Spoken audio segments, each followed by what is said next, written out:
Chapter 553. After calming down, Irina lowered her head and looked at the amulet in her palm. She muttered to herself, no wonder the starry sky felt so familiar. So it's because of this. After 10 seconds of silence, she stood up, picked up her phone, and walked to the window. Her black hair draped over her back like silk, complementing her white lace pajamas. Looking at the city that never sleeps and the flowing galaxy, she dialed a number using the satellite hotline. After a series of beeping sounds, a languid male voice sounded. "Still awake?" Irina took a deep breath and looked into the distance. She said calmly, "Gu, I met someone. He's a little similar to the amulet you gave me. They both smell like the starry sky." "What?" The man on the other end of the phone blurted out. After a few seconds, he asked in a deep voice, "Who is it?" "Lu Cheng, the heavenly son of China." Princess Irina narrowed her blood-red eyes, reflecting the lights of thousands of homes. "Got it." The man paused for a moment before replying, "Don't provoke him or attract his attention. I'll make arrangements for the rest." "Okay, I just wanted to inform you." Irina smiled and asked, "Is the sun still so bright in John Wileburg?" Her beautiful face was expressionless, without a trace of a smile. "Yes, I'm sunbathing and about to fall asleep." The man on the other end replied with a laugh. After chatting for a while, they hung up. Irina was still standing by the window. Her pajamas were pure white, her hair was black, and her eyes were blood red. Her gaze was deep and distant as she looked at the outside world. She muttered to herself, "Gu, does your mystery have anything to do with this?" The Samano royal family's security team was not only responsible for guarding against accidents and ensuring safety, but also keeping an eye on some of the bloodline members and preventing them from venting their anger outside. That was the responsibility of damaging the country's reputation. Therefore, the night passed without any incidents. Lu Cheng and Jia Lu had a rather relaxing time. It was the same the next day. The schedule was tight, with talks, visits, balls, and even banquets. "TSK, what did you do yesterday? Did the Samano royal family's princess take a liking to you?" "She kept looking at us." "She kept looking." Jia Lu took a look at the beautiful Irina, took a deep breath, and clicked her tongue. Lu Cheng curled his lips and said, "You like me?" "She wants to fight with me. She's also an expert of a similar level. She'll definitely be delighted to meet a worthy opponent." He had done his research beforehand and was very clear about Irina's strength. "Then why didn't she look at me?" Jia Lu retorted. As soon as the words crossed her mind, she was immediately annoyed. "Just pretend I didn't ask." The answer was very simple. Lu Cheng was the heavenly son of the era and had a great reputation. She had been promoted in the martial arts school but had never won a prestigious championship. Although her talents and strength were not bad, they were not widely known. For the princess of the Samano royal family, she really didn't know who he was. "Good thing I don't have to answer." Lu Cheng joked with a smile. "My answer is that you are too weak. This would make Jia Lu furious, right?" Just as Jia Lu was curious and wanted to get to the bottom of this, Irina slowly walked over with a glass of pale golden champagne. Hey, she's here to challenge you to a duel. Do you accept?" Jia Lu asked with great interest as a bystander. "I'll have to ask Shuejian." Lu Cheng was not a coward and was eager to give it a try.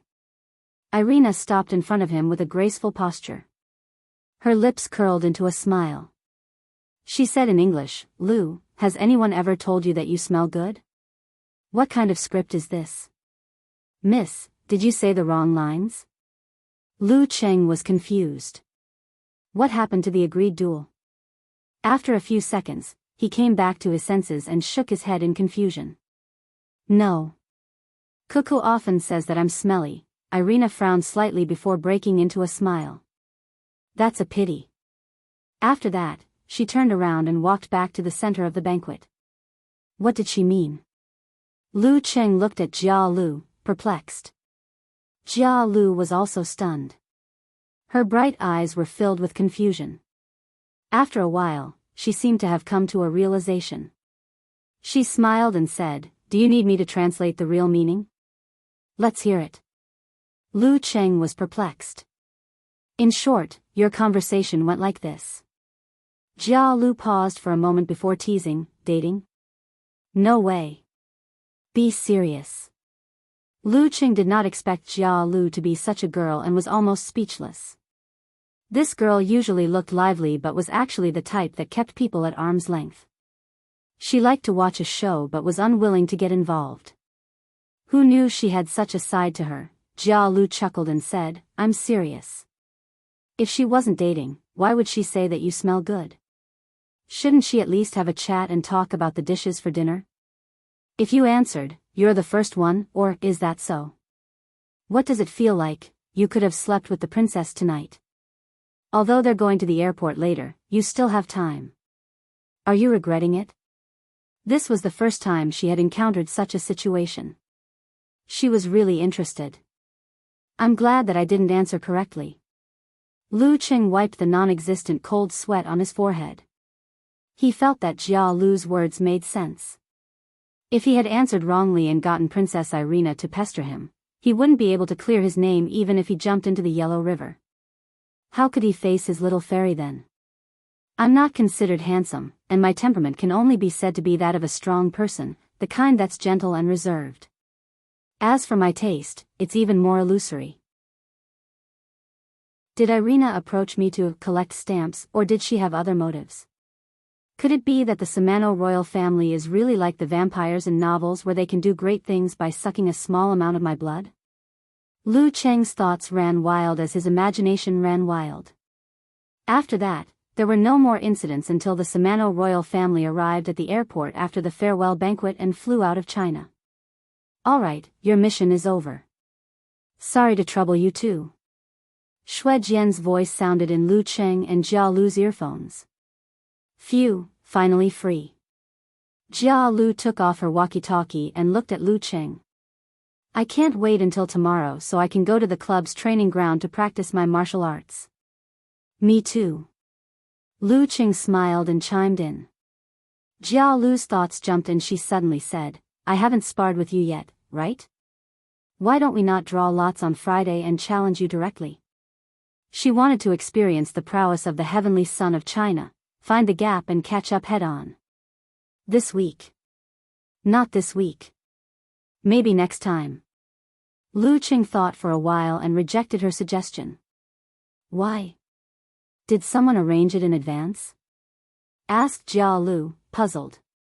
Lu Cheng replied with a smile, "I have something on that afternoon and have to take leave." "All right." Jia Lu didn't ask any more questions. She regained the temperament of a bystander who was free from worldly affairs. After Lu Cheng received another round of guidance from the Dragon King and the other physical and vulnerability mighty ones, time flew by and it was Friday in the blink of an eye.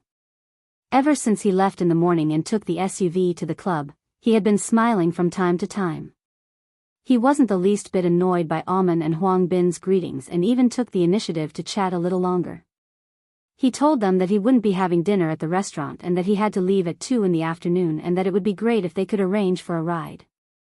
Amen and Huang Bin couldn't be bothered to guess why he was in such a good mood. They immediately agreed and tried their best to impress him. After spending the entire morning in the dance stage training room, Lu Cheng's efficiency was higher than usual. His appetite was even better at noon and he ate a few more dishes. Just as he was about to tidy up and head to the exclusive resting room, Amen walked in quickly. She smiled and said to all the inhuman mighty ones present, "You can register for the Battle of the Kings now. Who wants to participate? It starts on the 19th of August this year." The Longhu Club's requirement for members of the reserve team was to participate in at least 3 preliminary rounds of the title battle every year. They could choose their own targets. Me. It's rare to have the opportunity to spar with friends of the same level. Tu Zheng was the first to register. Lu Cheng raised his hand and said, "Me too." This was the arrangement that the club had made clear from the start. They would first practice the Dan stage chapter of the Fire Sect, then participate in the preliminary rounds of the Battle of the Kings to digest what they had learned through actual combat. Since all of you are going, I'll join in the fun too. Yu Wangyuan, Sun Jianlin, Lu Xiaofei, and Jia Lu said one after another. Even the inhuman mighty ones who weren't members of the reserve team and had been transferred to management positions had registered. The inhuman level was neither high nor low. It wasn't as eye-catching as the physical invulnerability experts, nor was it as down-to-earth as the body forging and low-level dance stage experts. It had always been stuck in the middle and didn't have specialized competitions. Currently, the inhuman level competition with the highest standard was the preliminary rounds of the 5 major title battles. The rising stars of the various top forces and almost all the inhuman mighty ones from other sects would participate. It was just that each of them had their own focus. Currently, the Battle of the Kings and Battle of Warrior Sage were not to be missed. Once one could make it through the preliminary rounds of these 2 competitions, one would be able to declare himself as one of the few strongest below physical invulnerability. After Amen finished registering, she smiled like a flower and said, "This time, there are 16 slots for the Battle of the Kings preliminaries. I wish all of you the best of luck in advancing to the main competition and getting the chance to spar with physical invulnerability experts. Phew, there's always someone better than you. Not to mention those of the same age, those seniors who had been immersed in the inhuman stage for a few years or more than 10 years wouldn't be easy to deal with." Lu Qing thought for a moment and threw this matter to the back of his mind. After all, there was still more than a month to go. After packing up and making some adjustments, he got into the commercial car with a smile on his face and left the club. The most important thing today was to go to the airport to pick up Cuckoo, his wife. Chapter 554. July 17th, Friday, Huaqing, Heishui Airport. Lu Qing sent the driver away and waited patiently. He also teamed up with Little Ming to play a few rounds of games. When the software informed Yan Zhika that her flight was about to land, he quickly announced that this was the last round and gave away his life absent-mindedly. After a while, the girl turned on her phone and sent a message to confirm that she had landed. "I've been waiting for a long time." Hands on hips expression, replied Lu Qing. "You're flying to Kingstown, so am I," Yan Zhika said, chin up, rolling eyes expression. "Just now a boy saw that my luggage was very heavy and wanted to help me carry it. Then he realized that I could do it with one hand." His expression was quite interesting. Haha, good-looking people can really feel the kindness of the world at any time. Lu Qing flattered without leaving a trace. While chatting on and off, his eyes suddenly lit up. He saw Yan Zhika carrying a small black backpack and dragging an orange suitcase. She walked out and entered the arrival hall. The girl's black hair fell down, slanted bangs, pure and beautiful. She wore a simple white t-shirt and dark denim shorts that only reached half of her thighs. She wore a pair of clip-on sandals, revealing her slender white legs and pink and healthy toes. She looked fresh and youthful. Lu Qing walked up to her, smiled at her and took the suitcase. "You need to be qualified to carry my cousin's luggage." He continued the previous topic. "Of course." Yan Zhika smiled and raised her chin slightly. Lu Qing stopped and stared at her.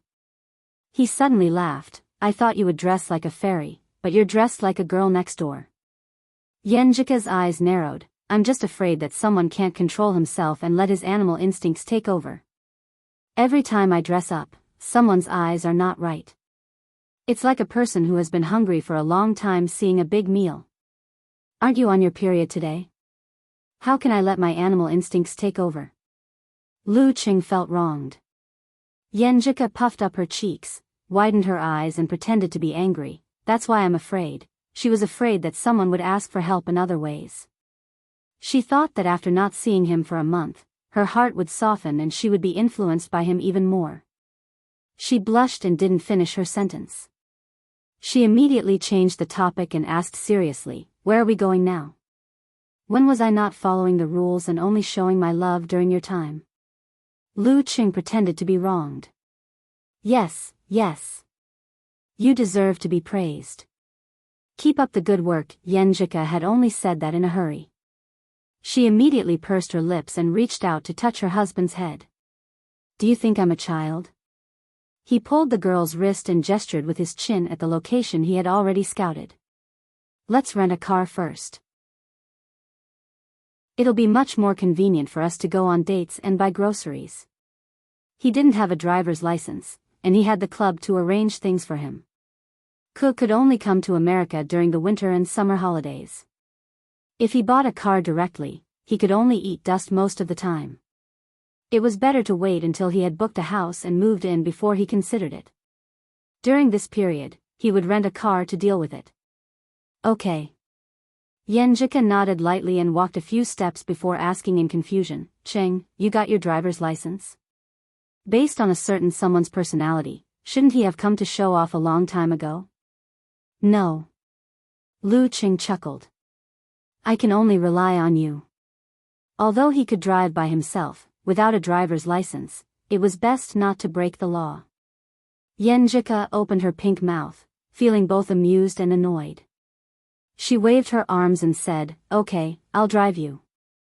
Sigh, as the head of the family, you have so much to worry about and so much responsibility. That's what a head of the family should be like. Lu Cheng smiled and flattered Cuckoo. When they arrived at the car rental office, the two went through the formalities and paid part of the fee. They picked an Audi TT that Cuckoo was comfortable with. After seeing the staff leave, Lu Cheng signaled Yenjika to wait for a while. Then he opened the car door on both sides and took a deep breath. His abdomen bulged like a ball. He activated the ice spirit force, opened his mouth and sunk his chest and abdomen, exhaling the air he had just inhaled. Whoosh! Suddenly, a strong wind blew in the car and the chill rushed. The accumulated heat of the summer dissipated instantly. It was many times more effective than the air conditioner. Whoosh! Whoosh! Whoosh! Lu Cheng did it several times in a row, and the seats and the center console were all back to normal. Yenjika was dumbfounded, staring blankly at the side. What kind of operation is this? Lu Cheng stopped and straightened his back. He gestured for her to get in and said with a smile, a friendly reminder. If the car is not parked in a shady place in the summer and has been gone for a long time, you need to cool down and ensure ventilation. Yenjika was stunned for a few seconds. She was not stingy with her praise and shouted in a slightly exaggerated manner, Brother Cheng is awesome. No wonder he is a walking multifunctional home appliance. After getting in the car, she adjusted the distance and height of the seats and closed the doors and windows. When Yenjika was about to adjust the rearview mirror, Lu Cheng suddenly leaned over and said with a smile, Let me help you adjust it. Ah. The girl was confused and opened her mouth slightly. She did not understand what he meant. Didn't he know that it could be adjusted electrically? Looking at the cute and beautiful face of his little fairy, Lu Cheng kissed her without hesitation. He held her sweet lips in his mouth and explored deeply, dancing with the little fairy. I'm flirting with you, do you understand? Yenjika unconsciously raised her arms and hugged Lu Cheng. Her eyes were half closed, and the light in her eyes leaked slightly. After a while, she pushed the pervert away. Just as she was about to scold him, she heard him whisper in her ear, Long time no see. Her heart softened. She muttered, Don't we talk every day? I miss you too. Their eyes met. After a moment of tenderness, Yenjika suddenly laughed and said, This is your failed flirting with Marshal Nisemo last time, right? You actually used it on me. No one else. Lu Cheng answered proudly.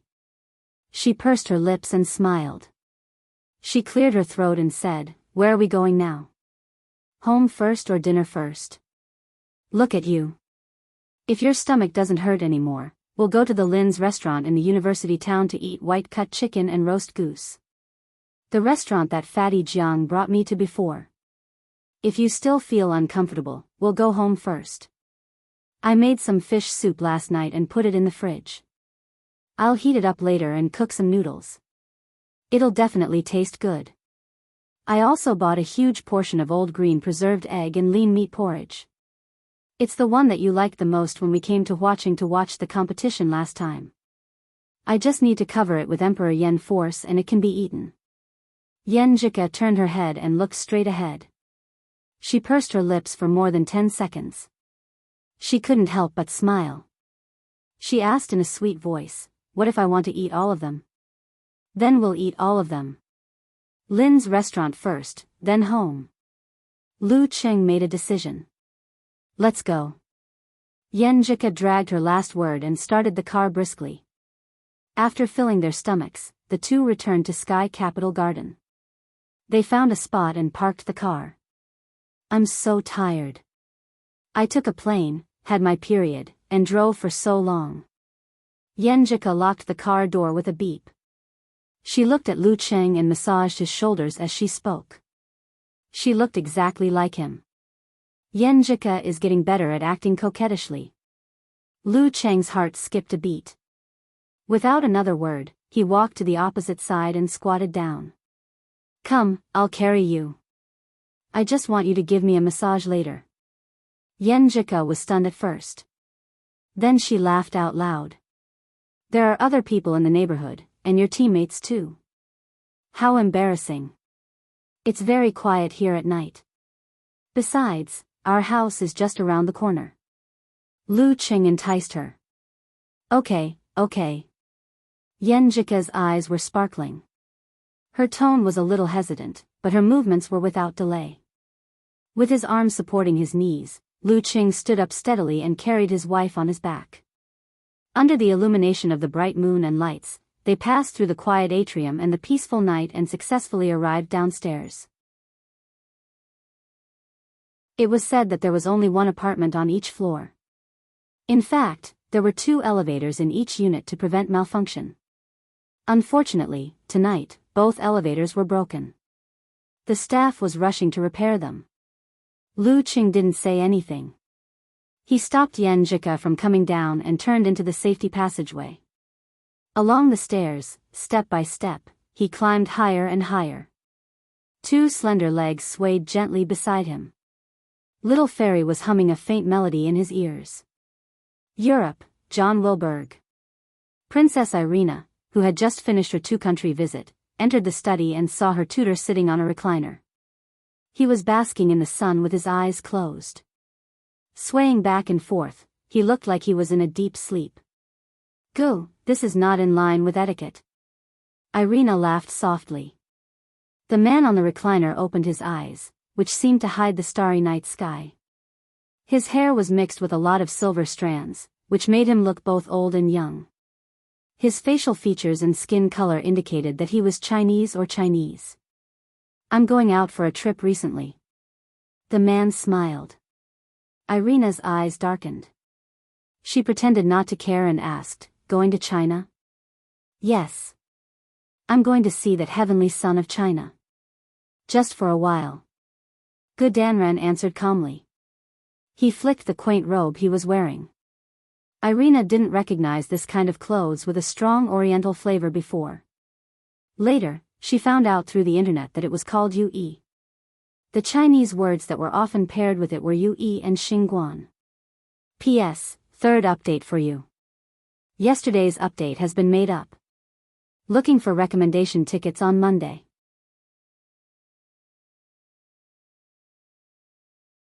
Chapter 555. After sharing the fish noodle soup and congee with pork and century egg, Lu Cheng and Yen Jika sat on the sofa in satisfaction. They leaned against each other and chatted casually, as if anything was fun. The TV in front of them was flashing and changing images, but no one was paying attention to what was on. "I always feel like I'm forgetting something." Yen Jika frowned and thought hard as she chatted. Lu Cheng tried to recall, but suddenly he was stunned and blurted out, "Your suitcase." "My suitcase." At the same time, Yen Jika also realized what she had forgotten. "I was too focused on carrying you," Lu Cheng explained in a low voice, his mouth twitching. Ku's suitcase was still in the car. Romantic feelings were stirred at that time, but then the elevator broke down and he completely forgot about it. "Forgot, hurry up and get it." Yenjika said with a complicated expression. Okay. Lu Qing immediately got up and walked out of the door. Watching him leave, Yenjika lay down, hugged a pillow, and buried her face in it. She scolded with a smile, "Two idiots. My wit and intelligence are often not seen when I'm with Cheng. No, it must be because of the severe loss of blood and lack of blood supply to the brain, causing my memory to blur. That must be it." When Lu Qing came back with their luggage, they washed up, changed into their pajamas, and lied on the bed. They laughed about it for a long time, making perfect self-deprecations. The bed was big, and they were close. Yenjika put her cold hands and feet on Lu Cheng's body and said hurriedly, "Ever since I started practicing the swordsman formula, I realized that the duration of my period is getting shorter and shorter. After mastering the wholeness formula, I feel better and better. I don't feel tired even if I stay up all night to rush reports or wake up the next morning for morning exercises." That's right. This is their greatest contribution. Lu Qing praised the 9 words formula delightedly. Yenjika looked up and said thoughtfully, "Qing, do you think that the 9 words formula will have some hidden effect when they're all combined? Usually, when put together, there will be additional variations. Furthermore, for similar mystic arts, the first word or the last word is usually the most unique. For example, the 6 syllables of Sanskrit mantra starts with the word Wang. It contains the will of Buddha and opens up the following 5 notes. It is said that it has the ability to seal and suppress. The attainment formula doesn't seem to be strange at the moment, but could the confrontation formula be more special? If there is a hidden effect, I hope that it's the kind that can make up for the loss." Lu Qing thought. "From the 6 words I have mastered, the confrontation formula, and the military said. There." Yenjika was a little sleepy, so she covered her mouth and yawned cutely. But this was the first time they met after a month, so she couldn't bear to sleep. So she found a few topics to chat with Lu Qing. It was quiet outside, but the sound in the room was soft. It was peaceful and warm. Isn't that Princess Irina sexy?" Lu Qing had shared with his little fairy about how Irina had said, "Smells good," out of nowhere. Of course, he didn't mention Jia Lu's classic translation. He only brought it up as a topic full of doubts. Yenjika didn't feel that Irina was openly flirting with her husband. After all, Jia Lu was beside them.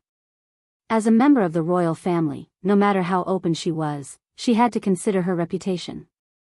She couldn't be so direct. Using a sparring match as an excuse was more suitable.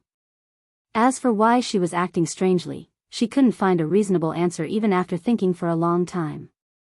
Lu Qing was relieved to hear Yenjika's question. Otherwise, he would be breaking out in cold sweat. He pondered for a few seconds before answering firmly, "I don't think so." "Which part of her is sexy?" "Your answer is so fake and exaggerated." Yenjika glanced at Lu Qing and snorted. "Many people on Weibo are saying that Princess Irina is sexy. Below those news articles." Lu Qing said casually, "Everyone has their own opinions. Anyway, I don't think so. I've seen films before and thought they were too big and out of shape." "Oh." Yenjika pursed her lips. "So you like flat breasts?" "I like the right size. For example." Lu Qing chuckled. Before he could finish, he was punched hard by his little fairy and couldn't continue. Yenjika's eyes narrowed.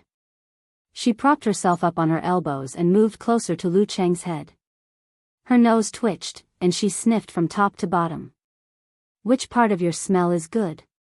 "Why can't I feel it?" The sweet fragrance assailed his nostrils. Her breath tickled his heart. Her delicate body pressed against him and rubbed against him. Lu Cheng's heart rippled. Desire rose rapidly and he couldn't control himself anymore. You pervert." The girl felt a familiar resistance. She was stunned at first. Then she rolled her eyes and scolded him with blushing cheeks. "So it's my fault?" Lu Qing smiled embarrassedly. "It's all because my little fairy is too charming. He condensed water into ice and turned the lake into a mirror. Looking down from above, he restrained his desire and controlled the subtle flow of his chi and blood. The tent collapsed instantly. Yenjika was stunned for a moment. She sighed blankly. How magical! Ever since he entered the realm of all-seeing God, Ching had developed a lot of strange abilities. After such an interruption, she forgot about the smell. After chatting for a while, they kissed deeply and said goodnight to each other. The night passed peacefully until dawn. They focused on practicing martial arts and chatted occasionally. Once it was noon, Lu Qing immediately left the training room. He went to the exhibition room to watch classic battles with his little fairy for half an hour before heading to the dining hall again. At this time, Tu Zheng, Jia Lu, and the rest were still eating halfway and hadn't left yet. This is my wife, Yenjika. Lu Qing smiled and introduced her to everyone. This is the captain of our reserve team, Tu Zheng, and Team Tuesday. This is Yu Wang Yuan, a perfect match. Tu Zheng and the rest praised with a smile. She's also very talented. Lu Qing complimented. He didn't exchange more pleasantries with them and pulled Yenjika to choose the food. When the table was filled with food, Yenjika looked left and right. She lowered her voice and laughed. It feels like I'm here to declare my sovereignty. Yeah, do you want a stamp? Lu Qing raised his arm and said humorously. Just a stamp that says only for little fairy? Yenjika looked up and said jokingly, I want to cover my face so that everyone can see it at a glance. Come. Lu Qing laughed and pointed to his mouth. In return, he got a flirtatious look. Just like that, the two of them settled down in Huaqing. They went on dates during the weekends. Usually, one would focus on practicing martial arts and rest early while the other would visit, study, discuss, or interact. It was a sweet and warm life. When the girls' period was over, Lu Qing almost tasted the feeling of not attending morning court. Fortunately, he persevered with great perseverance. In the blink of an eye, August came. Longhu Club would begin its 2-week away trip. Yenjika would have to return to Shushan in the middle of the month to spend some time with Father Yen and Empress Dowager. She would come back for another 2 or 3 days before flying to Connecticut. She would depart from Huaqing. August 5th. The night was dark and the sea was dark. A ship sailed over the international waters and stopped at the border. All right, you can go back now. A man wearing a simple feathered coat said to the ship owner. His black hair was mixed with silver strands, but he looked very young. Ah. The ship owner looked left and right but didn't see anyone coming to help. At this moment, his heart skipped a beat. He turned around and saw that the strangely dressed man was nowhere to be seen. Splash. The sea crashed onto the shore and rolled up waves. A figure walked out of the water. His hair was wet and his clothes were sticking to him. Stepping onto the beach, the man walked while ice flakes fell. In the end, white steam rose around him and he was as dry as before. P.S. Looking for recommendation tickets on Monday.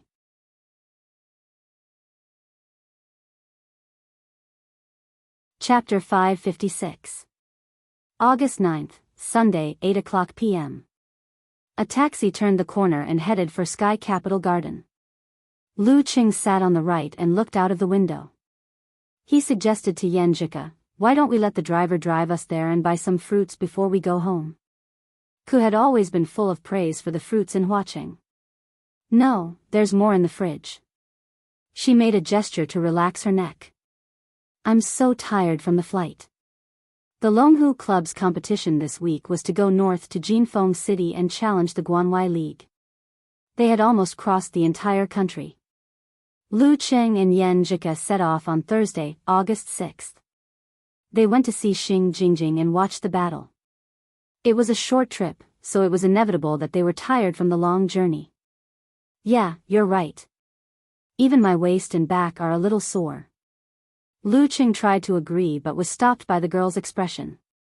He quickly changed the topic and said with an embarrassed smile, it's a pity that we're not going to Jinfeng in winter.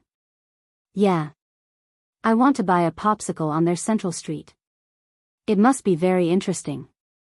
Yenjika said excitedly. Also, there are holes in the ice to catch fish, downhill skiing, and, she listed her unfulfilled wishes one by one, as if she was making a list. Yeah, we'll go again next time. Lu Qing recalled the delicious food. I think their stewed fish is just a so-so. Maybe it's because I didn't eat good food. But the Korean food is pretty good. Yeah, we didn't have the chance to eat the barbecue skewers this time. I wonder what's the difference between the barbecue skewers in Shushan, Songcheng, and Huadu. Yenjika rolled her eyes and suddenly felt a little hungry. At this time, the taxi stopped at the main entrance of Sky Capital Garden. Lu Qing paid with his mobile phone and got off first. He took his backpack and his wife's luggage so that they wouldn't forget. Hand in hand, they walked slowly. After a few steps, they suddenly saw a shadow coming out from the side of the road and going to the opposite side of the road.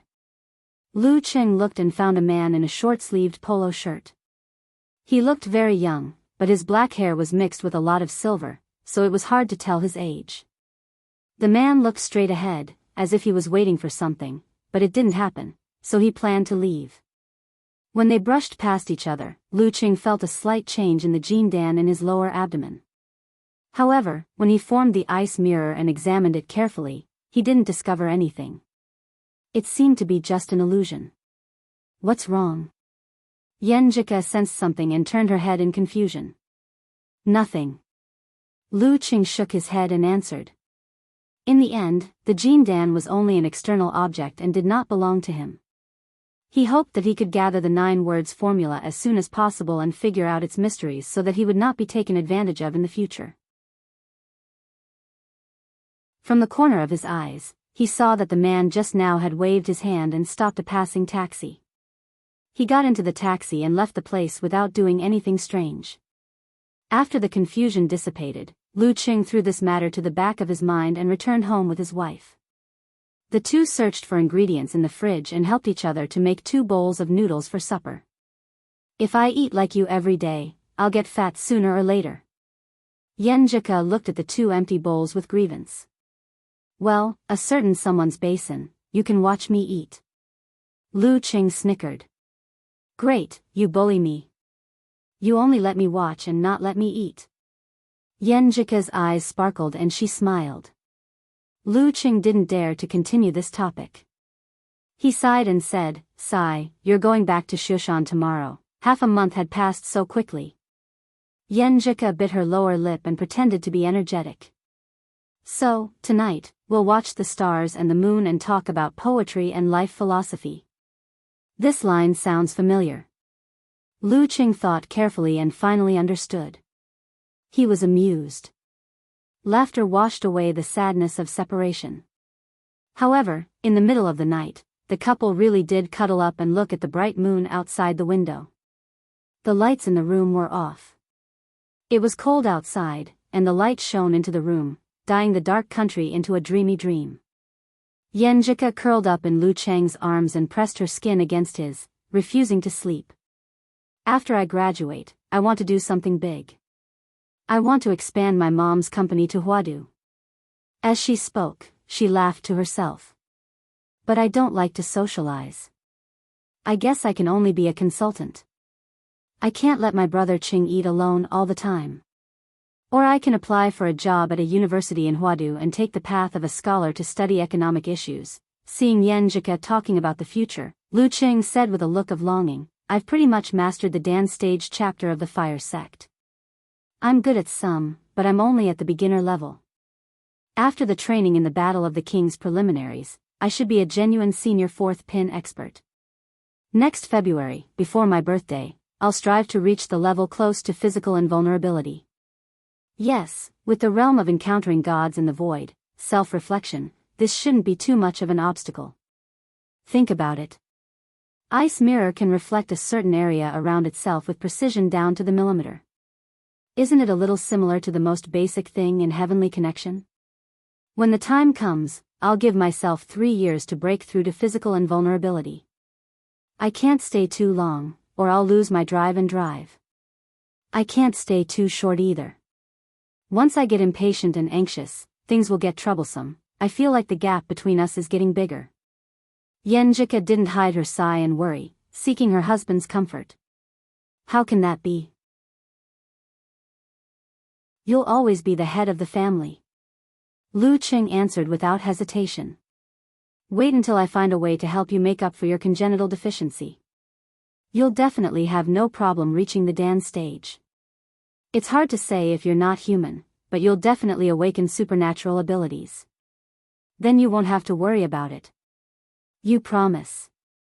Yenjika was just worried for a moment, but she quickly adjusted. She had always been a girl with super confidence. Then let's pinky swear.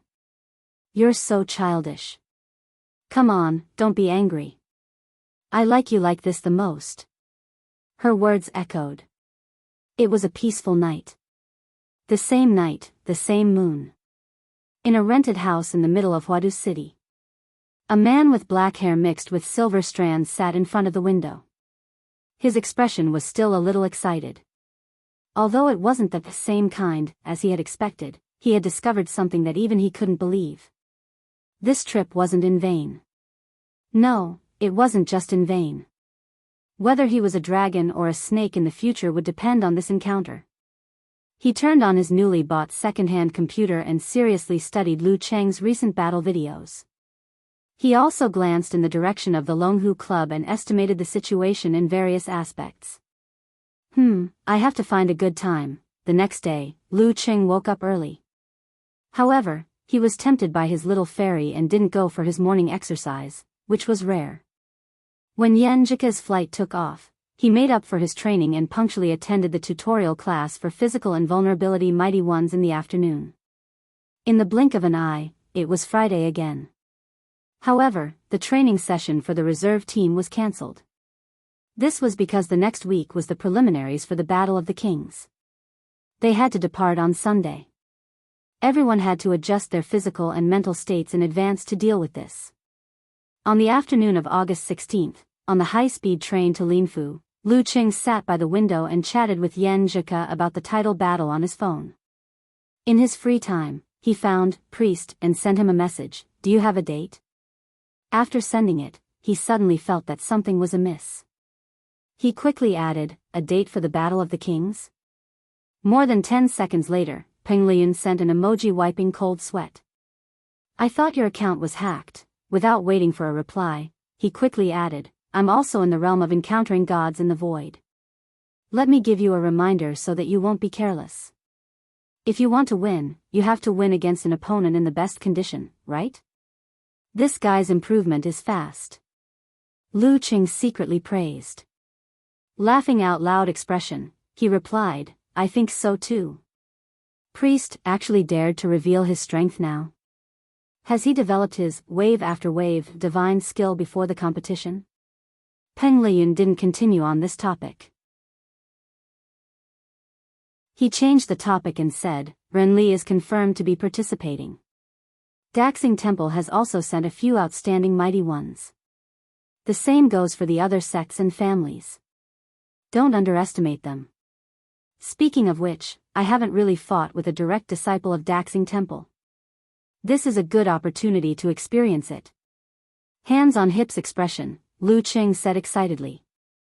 "I say, Lu Qing, can you not send me childish emojis when you're talking to me online? Every time I see you send such emojis, I'm thinking how sad it is to be defeated by such an opponent." Peng Liyun sent an emoji covering his face and sighing. He didn't delete all the words. "Damn, Daoist, you have such a venomous tongue. Also, what does that, too, mean? Explain." Before Lu Qing could type, a message from Renli suddenly came in. "Lu Qing, I think we've only fought once. And it's a draw. Let's determine the winner this time." "Sure." Lu Qing agreed without hesitation. At this moment, he thought of An Chaoyang and wondered if he should ask Hipster if he would be participating in the preliminaries of Battle of the Kings. This guy had said a while ago that he was about to break through. Did he? Before Lu Qing could ask An Chaoyang, Hipster had already sent him a message. "I'm in Linfu. Want to meet for dinner tonight?" Sure. Lu Qing sent an emoji of, there's only one truth. You've broken through? Yeah, I've finally reached the inhuman stage. I've also stabilized my foundation. And Xiaoyang replied, half happy and half sad. Congrats, congrats. Lu Qing glanced at Tu Zheng and the rest at the side and lowered his head again.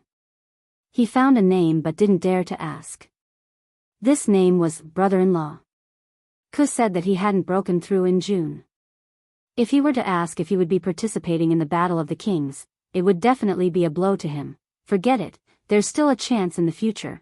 Lu Qing was in a slightly complicated mood when the high-speed train stopped at Linfu Station. This was a city famous for the Battle of the Kings.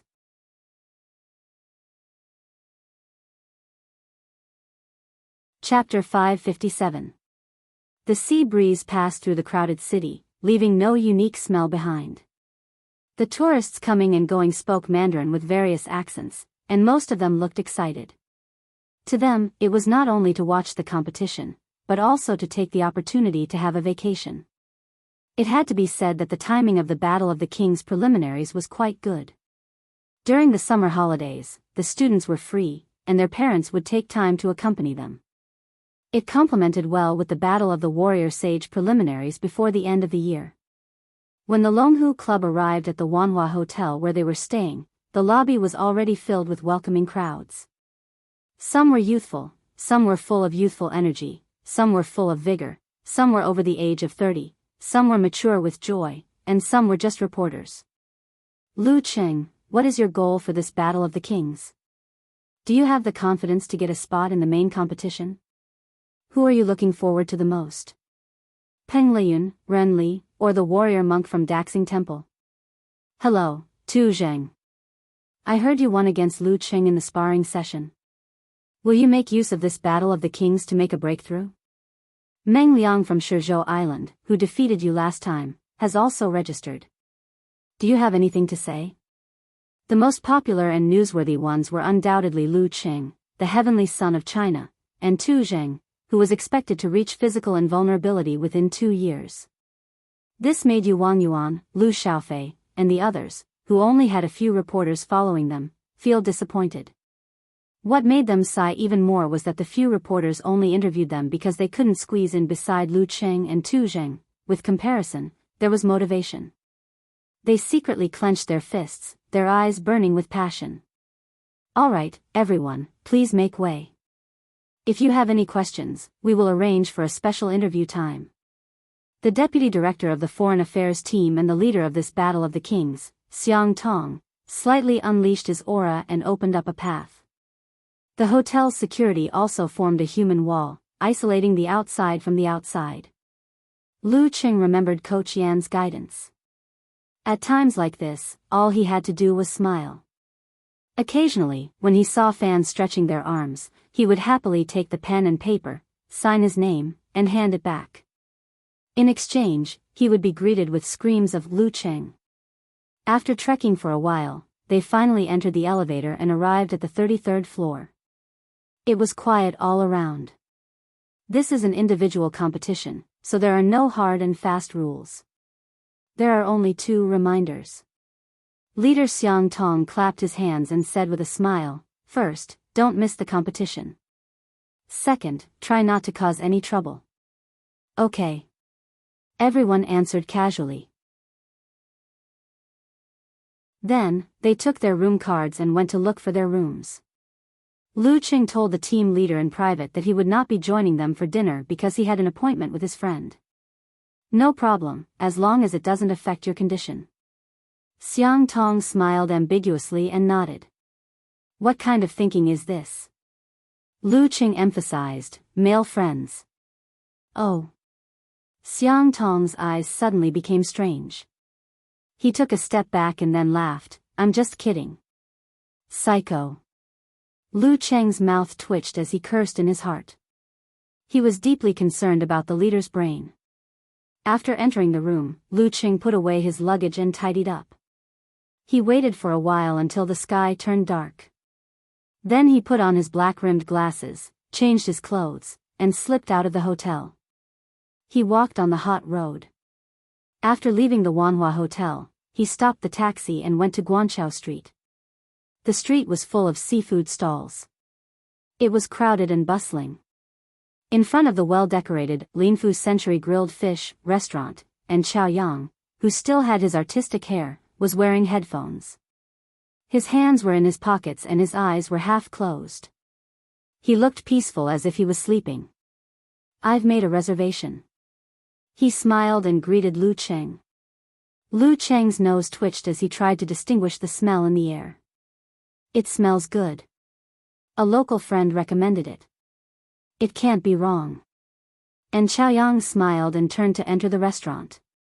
"A local friend," Lu Cheng casually repeated. And Chaoyang looked as if he would fall asleep at any moment. "I met him on a travel forum. He likes music." "Sounds complicated."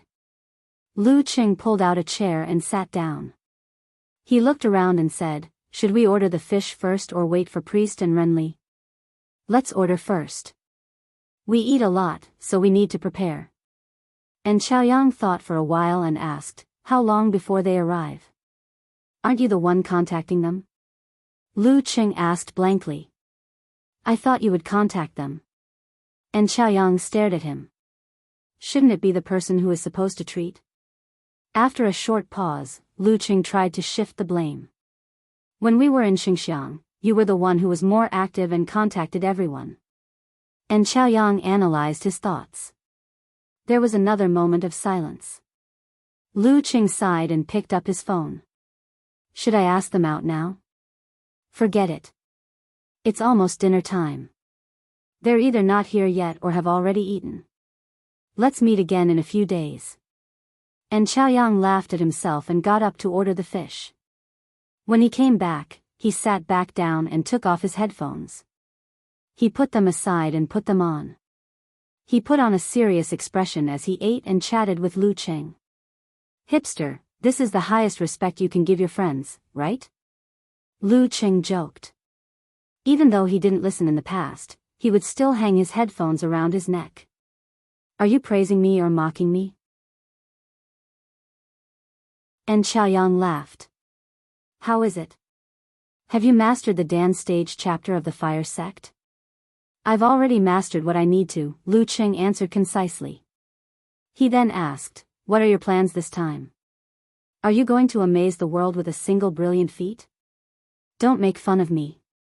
And Chaoyang laughed and shook his head. "I just broke through not long ago and have just stabilized. I'm just here to see the world and train myself.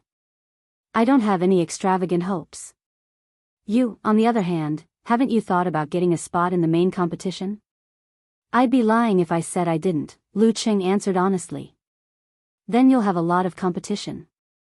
This time, all the strongest reserves and seniors of the top forces are here. Many of them are on par with Tu Zheng or even stronger. For example, Fa Zhen and Ji Ren from Daxing Temple, Ming Shi from Shangqing Sect, Go Wen from Xuanwu Sect, Qing Feng from Shushan Study, Wang Xian from Yanzhao League, Jing Shiduo from Guanwai League, Meng Liang from Shizhou Island." And Chaoyang said as he pondered, "Fa Zhen is here too. He's from my grandfather's generation." Lu Cheng was shocked. Fa Zhen was the junior brother of Daxing Temple's abbot Fa Yuan and the martial uncle of wisdom King Ji Hai. He was 51 years old this year and belonged to Geezer Shi's generation of inhuman mighty ones. He had been a reserve physical invulnerability expert for more than 20 years. Unfortunately, he hadn't been able to break through. Although it was hopeless now, he had been at the peak of inhuman for so many years and his body hadn't deteriorated. He was definitely an expert not to be underestimated. But didn't this old man, no, the eminent monk, cultivate his mind and spirit and meditate on Wukong? Why did he come here to register for the Battle of the King's preliminaries? As for Ji Ren, he was the senior brother of wisdom King Ji Hai and living Buddha Shi Shan. He was 29 years old and had a chance of attaining physical invulnerability. Living Buddha was different from the orthodox lineage of Daxing Temple and had a different title. As for Ming Shi, Go Wen, and the rest, although they weren't heavenly sons of the era, they were reserve physical invulnerability experts of various big forces. Gowan was the strongest expert of Xuanwu sect, the former warrior sage and Grandmaster. Long Dam that protects the sea, Ma Xinghong, believed that she would break through in the coming year. Hearing Lu Cheng's surprise, and Chaoyang smiled and said, Senior Fa Zhen has always had a regret. He has never entered the battle of the king's main competition. Therefore, he is here to fulfill his wish. He's bullying the younger generation. Lu Cheng joked. Including the second and third Inhumans, the police force, martial arts school, and the mighty ones who have transitioned into different professions, the number of people who have registered for this preliminaries is probably more than 400. And Chaoyang sipped his tea and discussed the battle of the kings with Lu Cheng. Of course, this didn't equate to all the Inhumans. They had a great time talking about this topic that everyone was interested in. The grilled fish was delicious too. It was fragrant and made people want to eat more. After the fun, Lu Cheng returned to the hotel and video called Yan Zhike to talk about the mighty ones he had just mentioned. The next evening, the registration closed. 2 hours later, the organizer announced the matchups for the first round. The competition this time would be held in 4 venues at the same time. There would be battles in the morning, afternoon, and night. The first round would last for 2 days. It would be a single elimination round. After that, it would be the same. When there were 64 people left, the double elimination round would begin. The remaining 16 people would enter the main competition. Lu Cheng browsed the web, looking for his name. He saw Peng Liyun, Ren Li, Gowan, Fa Zhen, and the others. He realized that their opponents weren't popular. Finally, he saw himself. Morning of the 19th, Guanhai Martial Arts Stadium, 6th round, Longhu Club, Lu Cheng. On the other side of the dash was, Shizhou Island, Lin Yu. Cheng, this is a famous senior. Beep. Yan Zhike sent a message. Lu Cheng copied the name and typed it into the search box. Soon, he got the information of his opponent. Lin Yu, 42 years old. He had been at the Inhuman stage for 16 years. His immortal flesh was terrifyingly strong. He had been at the high pin level for a total of 16 years. I just want to enter the second round uneventfully. Lu Cheng replied to Ku with an emoji of covering its face and sighing. In a small hotel in Linfu, a man with black hair mixed with silver strands looked at the computer screen and shook his head slightly. On the morning of the 19th, a reporter stopped Lin Yu outside the Guanhai Martial Arts Stadium. He asked the successful mighty one, "What are your thoughts on picking Lu Cheng?" Lin Yu smiled and said, "Beat him while I still have the chance."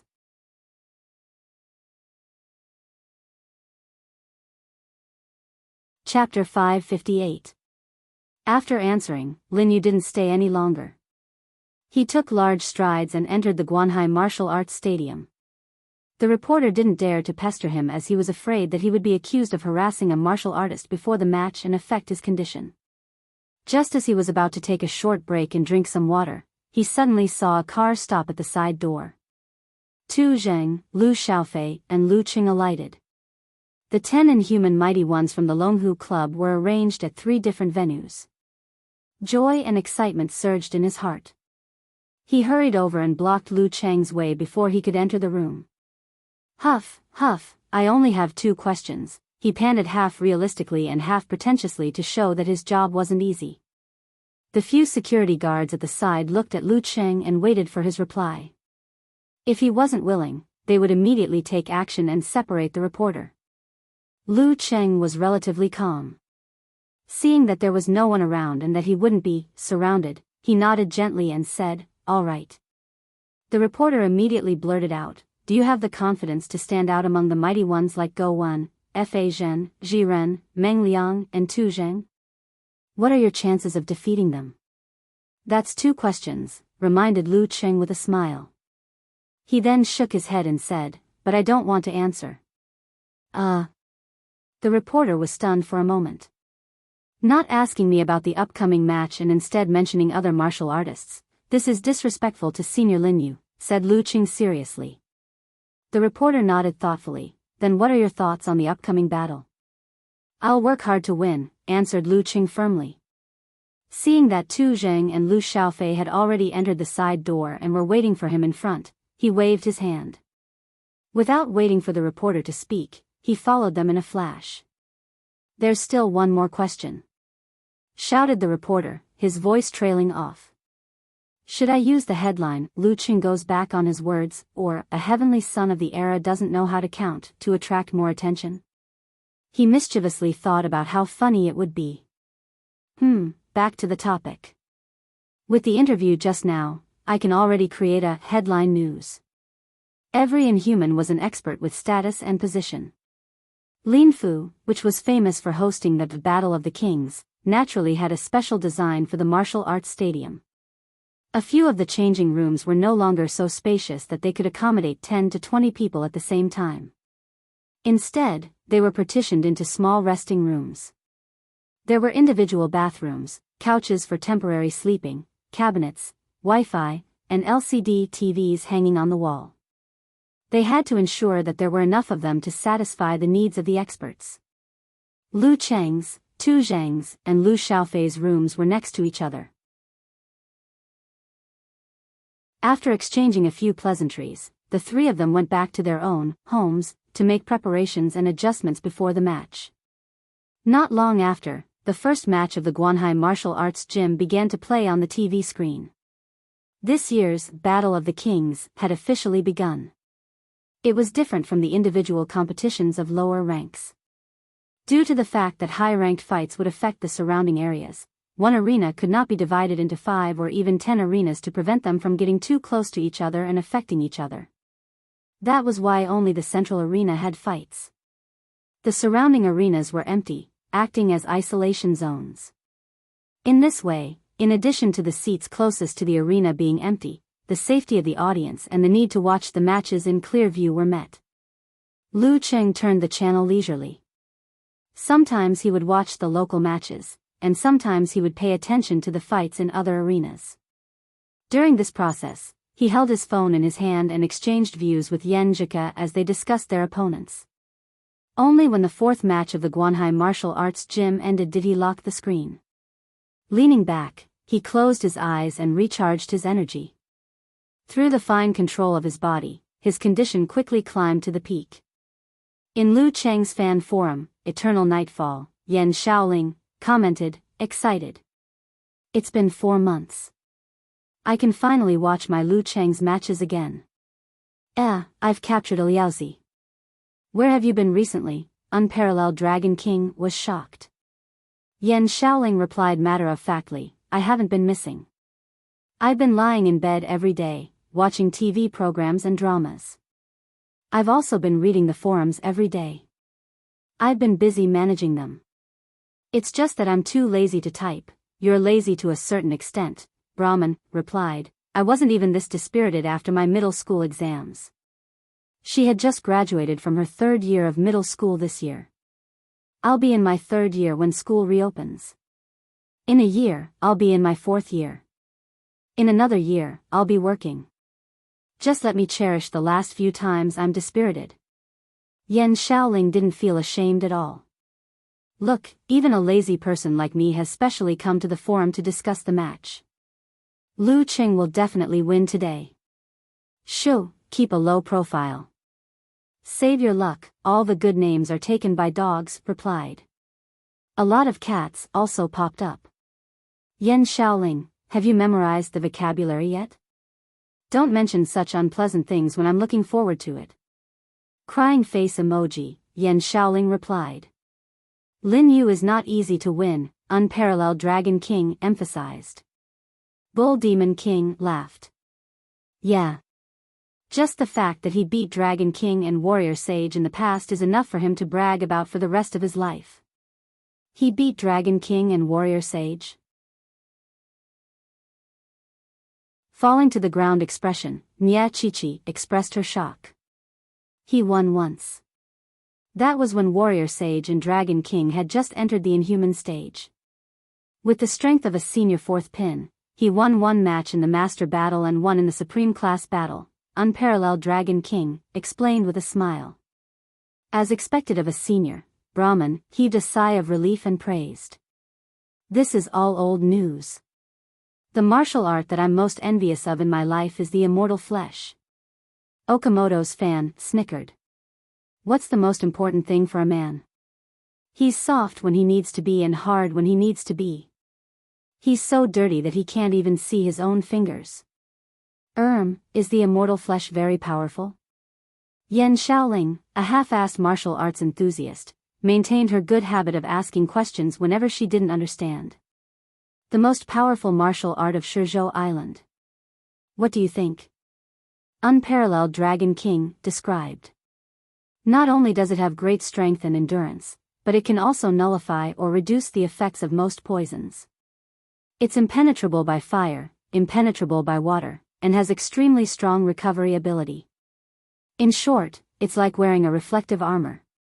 Is he fine even if he doesn't eat, drink, or go to the toilet for a long time? Eyes wide open expression, asked Yan Shaoling. This senior is very powerful, but Lu Qing will definitely win. Theoretically, yes.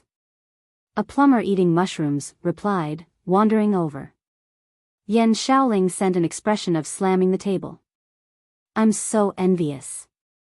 If I can master it, I can really not get out of bed for a month. Everyone was speechless. After more than 20 minutes, Lu Qing suddenly opened his eyes. His eyes were shining like the brightest stars in the dark night sky. After waiting for more than 10 seconds, there was a rhythmic knock on the door of the resting room. It was neither light nor heavy, just right. Who is it? Lu Qing asked knowingly. Mr. Lu, your match is about to start. It's time for you to go on stage. The staff member lowered his voice, afraid that he would disturb the other inhuman experts in the resting room. All right. Lu Qing picked up his phone and asked for a love cheer from his wife. He opened the door and walked out of the area with the staff member. He walked into the competition venue. Lu Qing! Lu Qing! Shouts rang out suddenly, gathering and soaring to the sky. It was as if they could flip the roof of the stadium. This familiar feeling made Lu Qing's body tremble slightly. It was as if he had returned to the national competition. How nostalgic. How I like it. He waved to the surroundings and walked to the side of the arena amidst even more enthusiastic cheers. He walked up the stone steps without showing off his aura. It was like the calm before a snowstorm. Lin Yu was already waiting on the opposite side. He was about 1.8 m tall and his golden martial arts suit swelled slightly with the rhythm of his breathing. It was as if he had a unique vitality. He had a thin buzz cut, thick eyebrows, and deep eyes. He had a calm temperament and sharp edges. There was nothing special about his facial features. He looked more like a successful person from a debt collection company than a martial artist. Seeing Lu Qing enter the arena, he smiled and nodded with a relaxed expression. Lu Qing, who had handed his belongings to the competition supervisor, returned the greeting calmly. The referee checked the clock and raised his right hand. Conversation time starts now. Lin Yu cleared his throat and smiled. In this place, I have met the Dragon King, the martial sage, the Wisdom King, the Living Buddha, and many talented young people. Lu Qing didn't interrupt him and patiently waited for him to finish. I won very few of these matches and lost many of them. But now that I think about it, every match is as fresh as if it had just happened. When I first had no chance to reach the physical invulnerability stage, I was very depressed and didn't participate in title matches for a few years. When I finally calmed down, I realized how much I missed this place. I missed those unique opponents. The Dragon King's aggressive nature and the warrior sage's oppressive aura. So I came back and witnessed the young people either soaring to the clouds or leaving dejectedly. I saw the Living Buddha who seemed to be able to see through everything and the Wisdom King who didn't bother with work and kept the complexity simple. As he talked about this topic, the lines on his face seemed to soften. I'm not saying this to provoke you or anything else. I'm telling you that I'll enjoy fighting another heavenly son of the era. Lin Yu's eyes lit up as if they were filled with an indescribable vitality. Then please enlighten me, senior. Lu Cheng was moved and sincerely admired him. This is a pure martial artist. Senior? If your master hears this, he'll give you a tight slap. Lin Yu laughed. We have to talk as equals. I keep forgetting the fact that my master is very senior. Lu Cheng couldn't help but laugh. For the rest of the time, both of them didn't speak and kept themselves in peak condition. The referee glanced at the electronic clock and swung his arm down. His voice shook the surroundings. Begin. Lu Cheng's first title match had officially begun. Bam! He twisted his waist and broke through the air barrier. Stirring up a strong wind, he flashed to Lin Yu's left side at high speed. He didn't want to fight head-on with his opponent. Lin Yu stood there without any reaction, like an immovable mountain. Bam! Lu Cheng gathered his breathing and blood, shook his shoulders, and punched with his right fist towards his opponent's temple. Lin Yu raised his arm to block, his muscles bulging naturally as he blocked. At this moment, the Emperor Yen force in Lu Cheng's fist exploded, creating a downward force. Bam!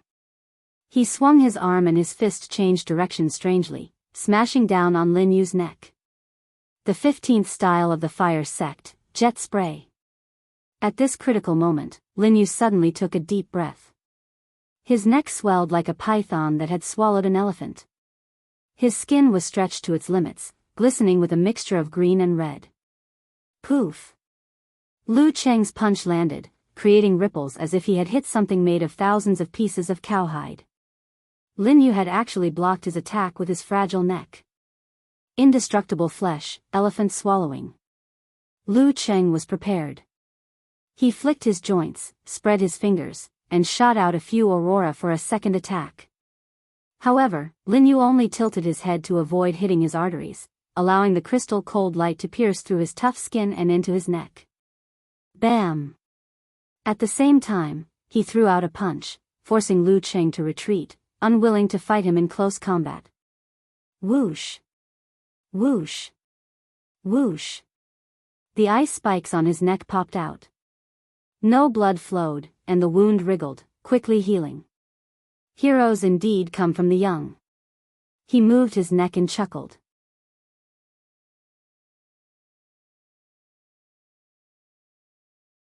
Chapter 559. Heroes indeed come from the young. As soon as he finished speaking, Lin Yu's bones cracked and his muscles tightened and loosened. It was as if there were thousands of lungs in his body that were pulling bellows, creating a roar that reverberated in the stadium, forcibly suppressing the waves of cheers. It was as if an army of fierce tigers was roaring in the forest. Bam! Lin Yu took a big stride forward, using distance reduction and exploding the air barrier, causing the strong wind to hit Lu Cheng's face. He raised his right arm, seemingly clenching his fist like a tiger's claw. He swung it down fiercely, creating another tiger's roar and leaving a trail of white air behind him. The tiger has become a demon. Praised unparalleled Dragon King in Lu Cheng's fan forum. To be able to practice the most common and common tiger form to such an extent and display such a level, it was truly not easy. Lu Cheng didn't dodge. Instead, he quickly visualized as Lin Yu closed in.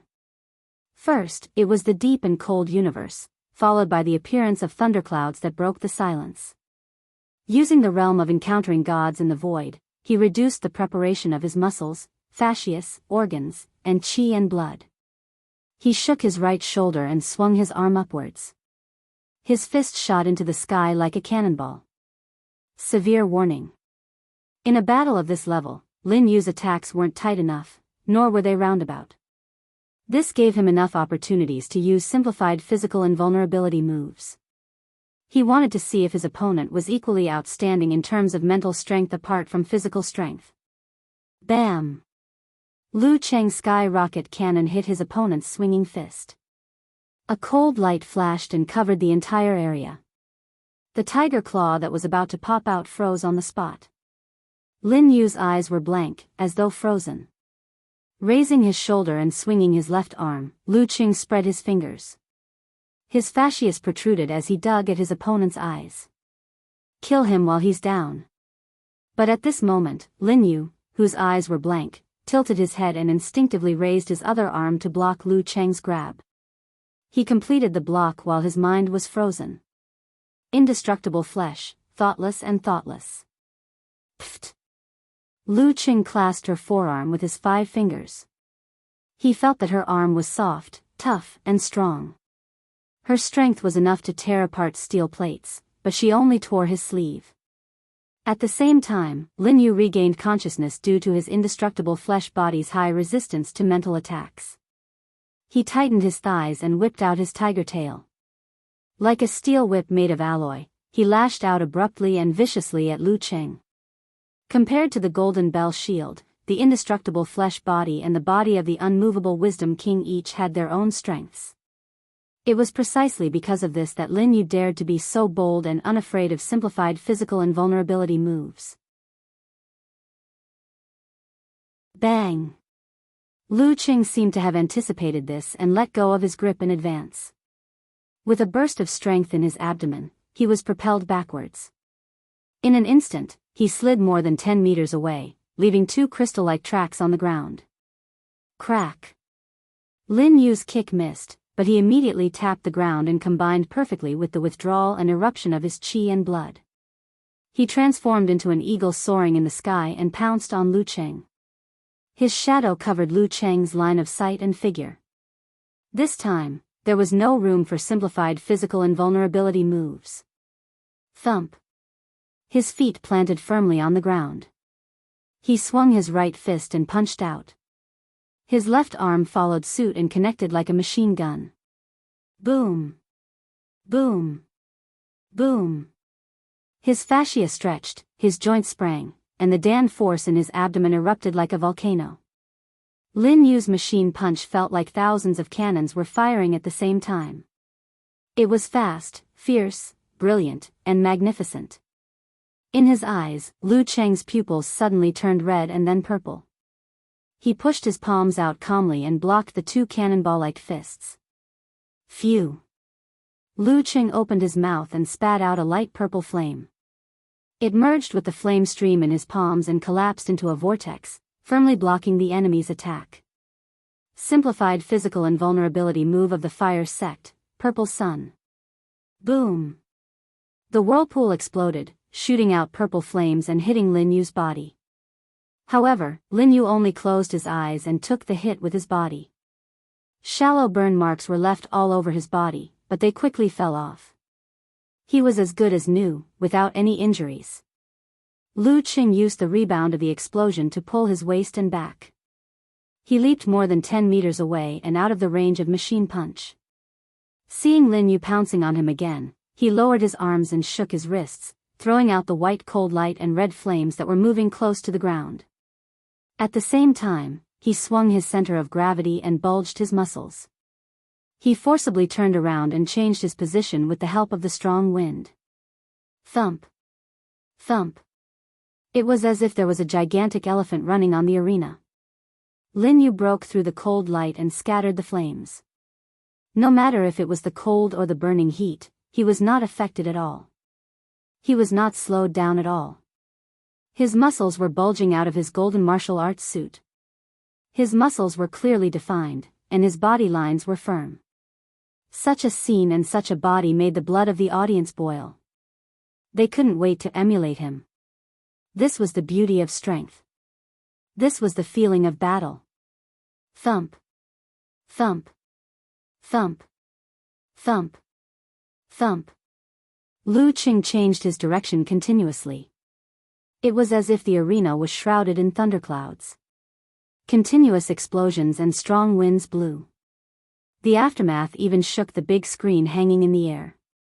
Flying sand and rolling stones were not enough to describe this scene.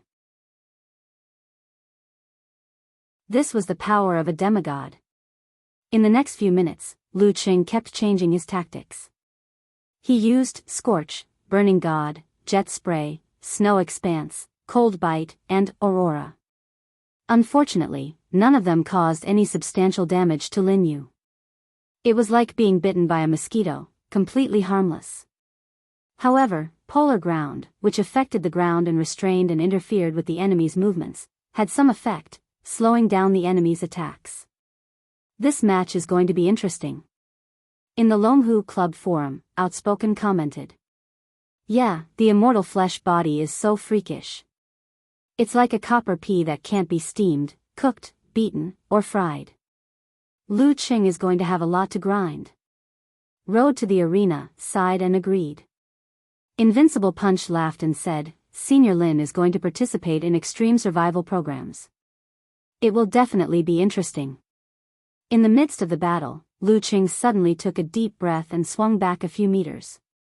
When Lin Yu pounced on him, he visualized and activated his qi and blood to stimulate the corresponding parts of his body. The blood demon force turned into an arrow and pierced into the head of the giant elephant. Simplified Army Formula. In that instant, Lin Yu was in a trance.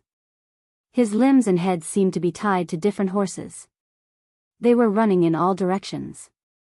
He tried his best to resist and prevent himself from being dismembered. However, just as he pulled the horses to a stop, a heavenly weapon shimmering with cold light suddenly slashed down. The cold light cut through his own skin. He shuddered and woke up. Lu Qing, who was in front of him, threw a punch at the void. Blazing white flames condensed on the surface of his fist. They collapsed to the limit and suddenly exploded. Boom! The light was so bright that it blurred Lin Yu's vision. Numerous fire arrows drilled into his skin, exploding and burning.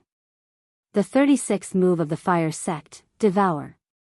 Lin Yu's muscles wriggled and his skin contracted. The flames were extinguished inch by inch and didn't have much effect. However, Lu Qing took advantage of his enemy's confusion and took the initiative to close in.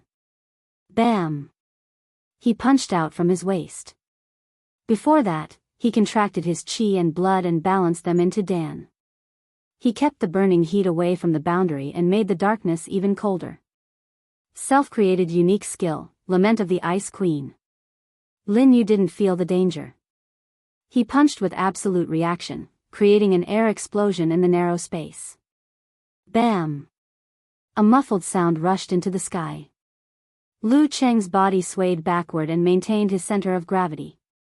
Lin Yu was surrounded by a thick layer of ice, as if he was sealed in a transparent coffin. No matter how strong his body was, he couldn't prevent the surface of his body from freezing. That was the realm of physical invulnerability. Crack! Crack! Lin Yu's muscles expanded and broke the ice coffin. However, Lu Qing took the opportunity to visualize the heavy and scorching Emperor Yan and compress the fire force in his body. Following that, he controlled the violent force with Fire God Zhurong. He opened his right arm and punched out like lightning. The 10th move of the Fire Sect, Simplified Physical Invulnerability, Internal Explosion. Lin Yu's feet were still sealed in ice, so he couldn't dodge. However, he was confident in his body. He shook his arm and punched out. Boom! The force of internal explosion couldn't penetrate completely into the enemy's body. Half of it exploded in his muscles and skin, causing only a slight vibration. The other half penetrated with difficulty, shaking his qi and blood and tumbling his organs. However, this kind of damage was nothing to Lin Yu. His expression didn't change. He pulled his feet and the ice coffin shattered completely. However, Lu Qing had already activated his qi and blood to stimulate his body. He used the simplified fighting formula. He controlled his body and tightened most of his bulging muscles. He raised his arm and punched down. Bam! As soon as they made contact, Lu Cheng's tightened muscles relaxed. The force of the vibration spread outward, triggering Lin Yu's remaining influence and shaking his body. This was a combination of the simplified fighting formula and Thunder Roar Zen. Lin Yu's body jumped. His muscles shook and slowed down for half a beat. Lu Qing visualized again and formed the force of internal explosion. He punched out again. Boom! Bam! Boom! Bam! Lu Qing stretched his back and threw out punch after punch. He combined internal explosion with fighting formula. One caused damage, the other controlled. Lin Yu, who hadn't reached the realm of encountering gods in the void, fell into a passive state. He could only hold on bitterly, unable to find a way to break the situation. Once, twice, thrice, 4, 5. Lu Qing used the simplified fighting formula 5 times and landed 5 internal explosions on his opponent. If it were any other inhuman mighty one, they would be severely injured even if they didn't die. However, Lin Yu was only bleeding from the corner of his mouth. His condition was deteriorating and he wasn't at his limit yet. However, this way, even if Lu Qing didn't use the simplified fighting formula, his Dan Force explosion and tremor punch could still affect and control Lin Yu's body, which was injured by the recoil. 6 times, 7 times, 8 times. Lu Qing landed another 3 internal explosions on Lin Yu. Every punch landed on flesh with insane strength. The audience's blood boiled. Bam! Lu Qing took a step forward. His eyes were wide open. His body became abnormally tall, like a god descending to earth. He spread his right arm and threw out another internal explosion. Lin Yu, whose eyes were in a daze from the shock, subconsciously raised his arm and blocked. Boom! The sound of an explosion came from within. Lin Yu's muscles trembled. His body stiffened and stopped moving. Lu Qing took the initiative to back away and put some distance between them. The referee raised his right hand and announced loudly, "Lu Qing wins." Lin Yu's lips moved as if he wanted to say something. However, when he opened his mouth, blood spurted out. His entire body fell to the ground like a toppling mountain. Clang! The sound stunned many of the audience.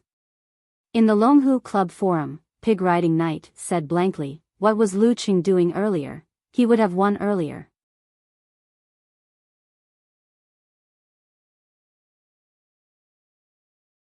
Chapter 560. Similar questions appeared in Lu Cheng's fan forum. Bull Demon King replied in a funny manner, "Maybe it's because I haven't fought for a long time, so I'm a little rusty. It's rare to have such a good opponent. If I don't take the opportunity to practice my newly learned martial arts, how can I face myself?" Unparalleled Dragon King laughed sinisterly. In other words, our Lu Qing wasn't serious at the beginning? Yan Shaoling asked when she didn't understand. A plumber eating mushrooms replied, "Of course he was serious all the time. But most of the time, his purpose was to try and gain experience. Simply speaking, a competition that doesn't aim to win is a hooligan." Okamoto's fan concluded concisely. "If you don't mind, I can use a more vivid metaphor to describe it." "I don't want to hear it." "It's definitely dirty." Covering ears and shaking head expression, replied Brahman. "Fight, fight, fight." The last few moves were simply awesome. Ageless Old Spear continued to vent his emotions. "Yeah, so cool," added Nyachichi. Yan Shaoling replied with a proud expression, "Haha, like I said, there's no need to keep a low profile for the current opponents. When has Lu Qing ever disappointed us?" "Yes, yes, yes. All the good names are taken by dogs," replied with a certain meme, then sighed and said, "Speaking of this, I think of Lin Quebec. He should have had a smooth sailing life, but now he can only participate in competitions below the inhuman stage, and the ones that aren't too important. He can only watch the broadcast occasionally." Sigh, "I feel sorry for Lin K." "Don't you have a new Adonis?" asked Brahman curiously. "When did I have a new Adonis?" Confused expression, replied, "All the good names are taken by dogs." Yan Shaoling pointed out, "Didn't you say that Poison Milk Hierarch's hairless style was very cute?" Without waiting for a reply, she replayed the match excitedly. She took a few screenshots of Lu Cheng's handsome and tough moves and was busy collecting and categorizing them for the Squirrel Gang. In the resting room, Tu Zheng sat on the sofa with his body bent forward. His right elbow was supporting his thigh and his fist was supporting his chin. He stared intently at the TV screen which was replaying the match. Beep. His phone rang. He received a message from Lu Xiaofei next door, "Leader 2, Lu Qing created that move himself, right? He had seen him use it during the National University Martial Arts competition in April. Now that he saw it again, he was even more certain of it.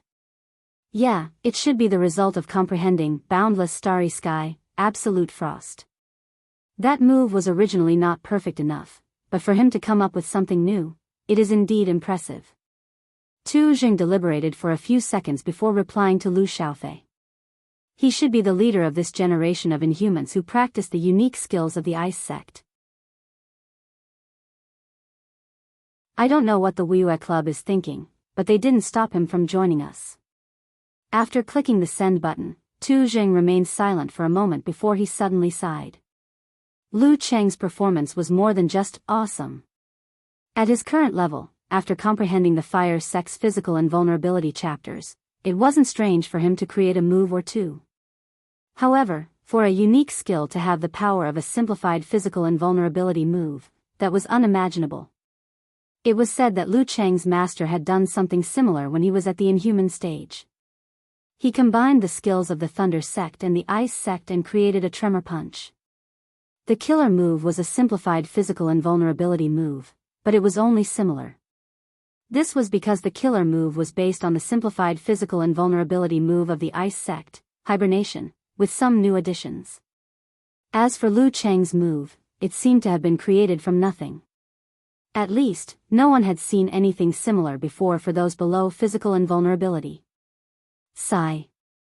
Facing such a heavenly son of the era, even if I could suppress him in terms of strength and realm, I would still feel dejected from time to time. Of course, this was also motivation. In the arena, Lu Qing saw Lin Yu fall and almost create a huge crater. He hurried over and tried to help him up and send him to the emergency room. He admired this pure-blooded martial artist quite a lot.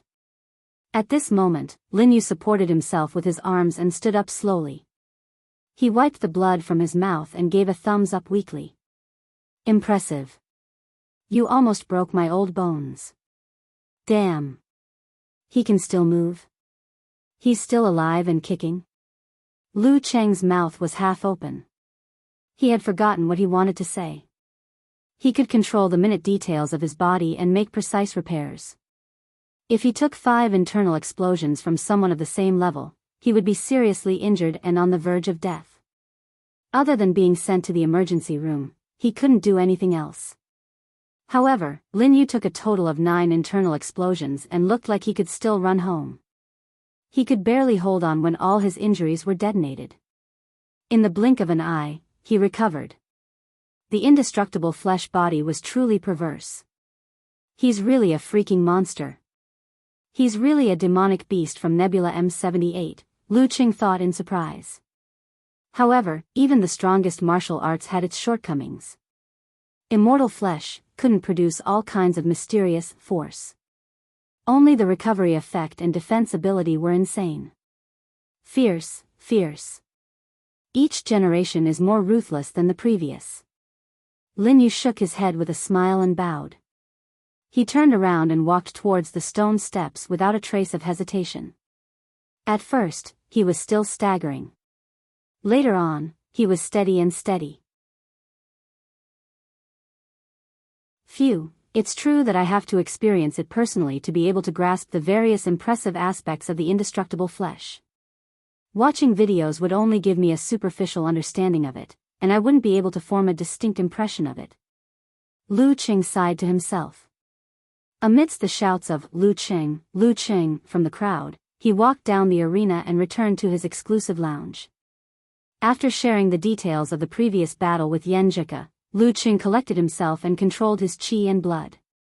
He repaired his body from the minute details and healed the injuries that had just appeared. Half an hour later, he was even able to divert his attention to watch the battles in other matches.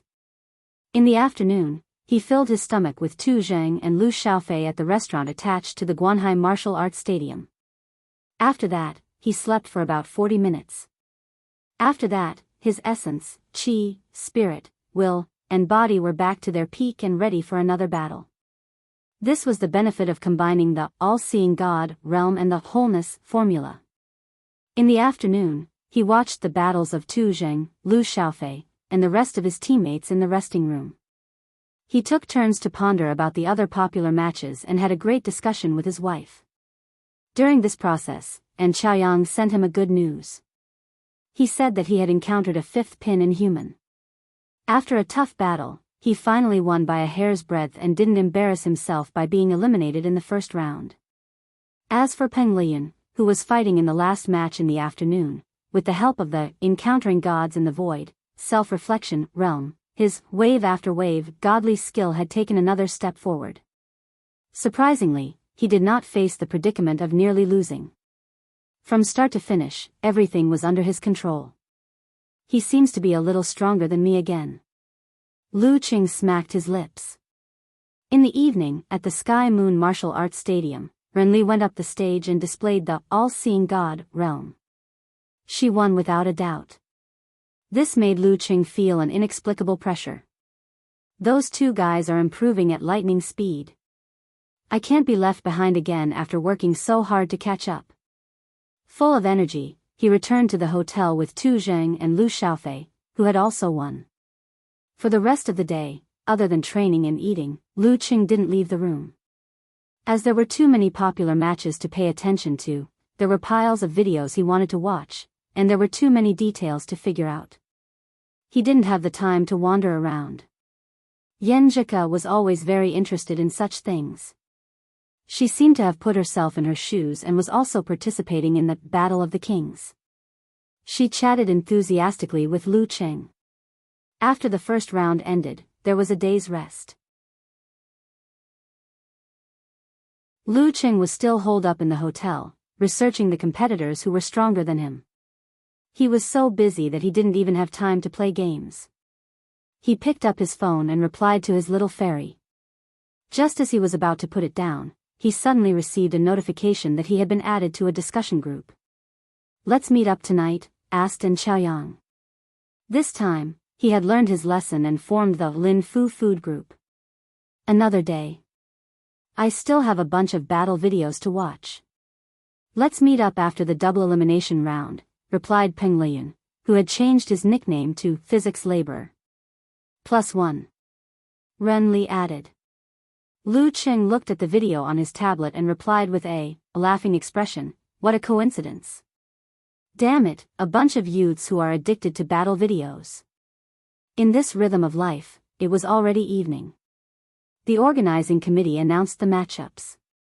From the second round onwards, someone would be given a bye.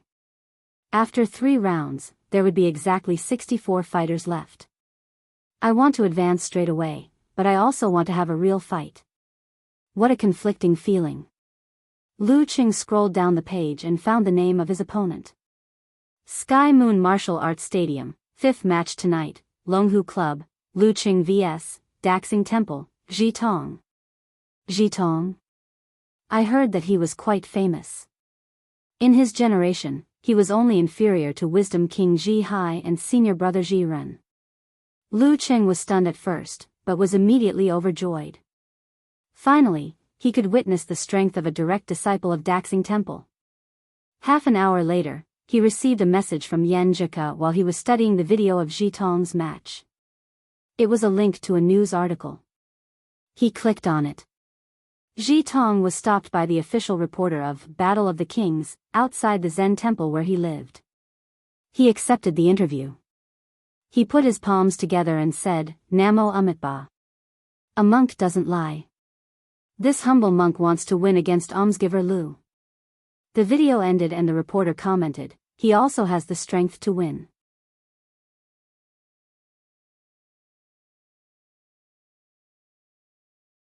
Chapter 561.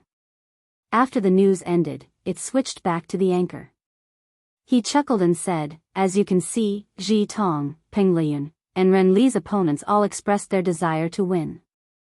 The reputation of the heavenly son of the era is both a compliment and a pressure. When others meet you, they will be filled with fighting spirit. A tree that stands out in the forest will be blown away by the wind. A person who is stronger than others will be ridiculed by the crowd. Defeating a heavenly son of the era is definitely something to be proud of and engraved in people's minds. Let's wipe our eyes and wait patiently." This live streamer is pretty good. Just a few words and she's able to make people's blood boil. Lu Qing praised in his heart. He replied to Ku calmly, but I want to win too. What should I do? He added with a confused emoji. Yenjika patted his shoulder and said, Comrade Lu Qing, I believe you can win as long as you don't act recklessly. Lu Qing had told his fairy about the divine art of recklessness as a joke. He didn't expect her to remember it immediately. How would I dare? He's a direct disciple of Daxing Temple. Lu Qing said. Yenjika rested her chin on her hand and said, based on my understanding of you, you will act recklessly when facing a direct disciple of Daxing Temple. Don't you want to see the Buddhist Zen arts? Don't you want to see the two secret arts of Vajra and womb accumulation? Yes. Ku knows me best. Lu Qing sent a crying face emoji. It's okay. Act recklessly. You should at least leave me something to laugh at for the rest of my life. Let's talk about Ji Tong. He mainly cultivates the Vajra sect's Vajra secret arts. Once he advances to physical invulnerability, his body will be able to evolve the body of the Vajra. Other than that, he's also good at various secret arts derived from the Vajra seal and the Vajra secret arts, as well as the dance stage martial arts from the Great Light Scripture. He has also mastered the 6-syllable Sanskrit mantra. But don't worry, it's said that his Zen mind isn't pure, so he wasn't able to cultivate the weakened version of thought steel. Lu Qing nodded slightly and started to talk with Ku. At the end of the conversation, he asked curiously, does Daxing Temple have any forbidden arts? It's the leading Buddhist sect. Yes, but I don't know what it's called. In any case, it's able to cultivate the Vairocana body. Yenjika recalled. According to her description, the Daxing Temple had a taboo divine art to suppress it. It was divided into the Great Light Scripture, the Womb Realm, and the Vajra Realm. Each of them derived the content of the dance stage. The next day, Lu Qing trained and studied videos during the day and headed to the Sky Moon Martial Arts Stadium at night. At this point in time, other than En Chaoyang who lost the competition as expected, Peng Liyun, Ren Li, Tu Zheng, Meng Liang and the other popular contestants had all successfully advanced to the next round. This added a lot of pressure to him. After a while, he finished his adjustments and left the lounge. Under the guidance of the staff, he walked along the path of glory and walked towards the central arena. Amidst the cheers of the crowd, Lu Qing finished climbing the stone steps and saw Ji Tong. He was wearing a gray monk's robe and his scalp was gray. His eyes were more black than white, giving him a gloomy look. The great Vidranath was also known as the Devil Deka. After they nodded to each other, the referee did not wait any longer. He raised his right hand and shouted, "Conversation time starts now." Ji Tong put his palms together in front of his chest and said softly, "Almsgiver Lu, I believe you have seen the interview I accepted last night?" His tone was calm and did not show any signs of aggression. "Yes, but anyone would want to win." "There's nothing strange about it," replied Lu Qing calmly. Ji Tong nodded slightly and laughed softly. "All this while, Master Abbot and my master thought that I was too competitive and had hindered the progress of Buddhism. I want to prove to them that fighting can also make one a Buddha." He said the last few words in a rhythmic tone. The gloominess in his eyes faded away and was replaced by a golden glow. A strong desire to fight came from the bottom of his heart. There was even a hint of his original intention. At this moment, the Ji Tong in Lu Qing's eyes suddenly grew taller. His expression was solemn and dignified. He could intimidate and subdue external demons and make people cower in fear. At the same time, the golden glow around him spread out in circles and illuminated the entire arena. It was both holy and compassionate, causing many in the audience to have the urge to worship him. Awe-inspiring on the inside and the light of Buddha on the outside. Pressure assaulted his heart and his aura interfered with his mind. Lu Qing quickly reined in his thoughts and turned water into ice. He turned the lake into a mirror and settled all the negative feelings so that they would no longer rise and fall. Whoosh! A cold wind seemed to blow past the arena. Amidst the coldness was the true meaning of blood fiend formed from thousands of killings. It was as though an apocalyptic blizzard was about to arrive. The light of Buddha dimmed slightly and rippled in all directions. It withstood the terrifying blizzard softly but tenaciously, like a lantern that illuminated the path to return home on a snowy night. The battle of auras was evenly matched. Ji Tong retracted his gaze and no longer looked at Lu Cheng. His lips moved as he began chanting scriptures. It went from soft to silent and grew louder and louder. Buzz, buzz, buzz. Lu Cheng felt as though there were 1,000 monks chanting Buddhist scriptures while knocking on wooden fish. Amidst the noise, there was a sense of transcendence. It caused cracks to form on his ice mirror and the lake to ripple. Can conversation time be used like this? Lu Cheng's eyes darkened. He took control of his body with the stance of all-seeing God. Thump. Thump. Thump. His heartbeat grew louder and louder. It contained the whistling of the blizzard and the swinging of weapons. Thump. Thump. Thump. Ji Tong felt his heartbeat quicken involuntarily, resonating with Lu Cheng's chest more than 20 meters away. His blood flow was impeded and his head was spinning.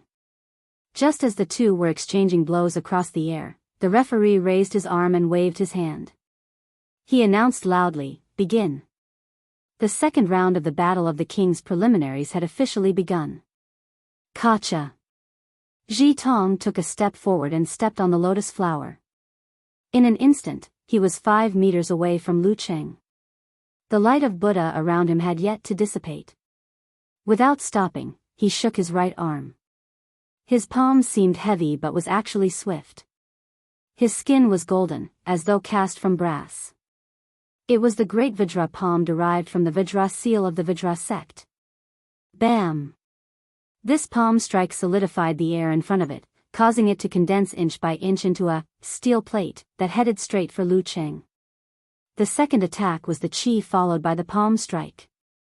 This way, if the enemy tried to parry, the air current steel plate would consume most of his strength, giving the subsequent great Vajra palm a huge advantage.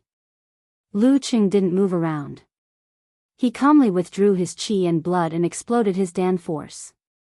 Then he pulled his arm, bulged his muscles, and threw a punch at the solidified air current. Bam!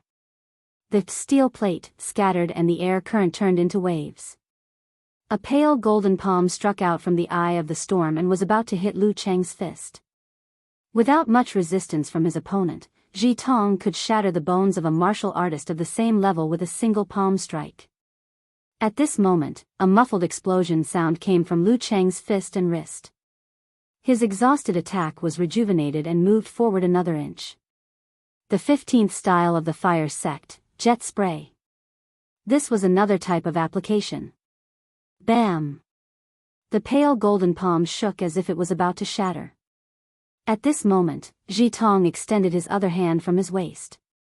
Fast as lightning. He curled his 4 fingers and extended his thumb to poke at his opponent's abdomen. The pale golden light of Buddha turned into 2 colors, pure, clear, dangerous, and terrifying.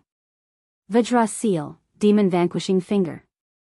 It was good at breaking through the hard and could restrain divine kung fu like golden bell shield and immortal flesh to a certain extent. Lu Cheng's stance was perfect. His left fist didn't lose its position. He swung his arm down, bringing with it a blazing fire. Poof! Just as his fist came into contact with the thumb glowing in red and green, the flames immediately extinguished as if they had never appeared. The strike that could split gold and stone didn't produce a shattering sound. Logically speaking, a clenched fist should have the upper hand against a finger. However, Ji Tong's demon vanquishing finger was so hard that it seemed to have stepped into the realm of Vajra. Bam! Failing to hit, Ji Tong swung his right arm as if he was waving a monk's staff. With layers of pale golden light of Buddha, he smashed it in front of Lu Cheng. It seemed like he was going to smash Lu Cheng's body and block. Vajra sect, mad devil's pestle derived from the secret arts of might. Lu Cheng didn't have time to dodge or perform force concentration. He shifted his center of gravity, straightened his back, and swung his arm upwards. His fist rubbed against the air as he put on the unusually heavy red gloves of flame. The 13th move of the fire sect, Scorch. Boom! An explosion swept outwards. Lu Cheng's fist pressed against Ji Tong's forearm. The golden skin caved in as the light of Buddha and rain of fire fell. Immediately after, Ji Tong's arm swung back while Lu Cheng's fist swung back. Their tendons and meridians were sore and had to be relieved. Ji Tong took a deep breath and resisted the negative effects with the body of might and wisdom. He raised his left arm, turned his palm into a knife, and chopped down at high speed. Bam bam bam. He swung left and right, slashing several times consecutively. Every slash left afterimages behind. They were as fast as lightning and as nimble as a blooming lotus. However, they still couldn't break through Lu Cheng's inner line of defense. With the ice mirror on him, he could predict in advance. Be it with his fists, palms, arms, or elbows, his defense was impenetrable. Bam bam bam. Ji Tong's palms chopped faster and faster. In the end, the heat generated by the high-speed friction ignited the air. Womb Hidden Sect, Guardian Azure Fire Chapter, Blazing Divine Saber.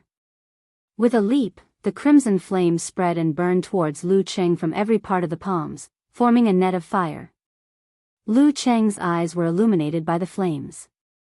His palms were mixed in as he took advantage of the chaos to attack.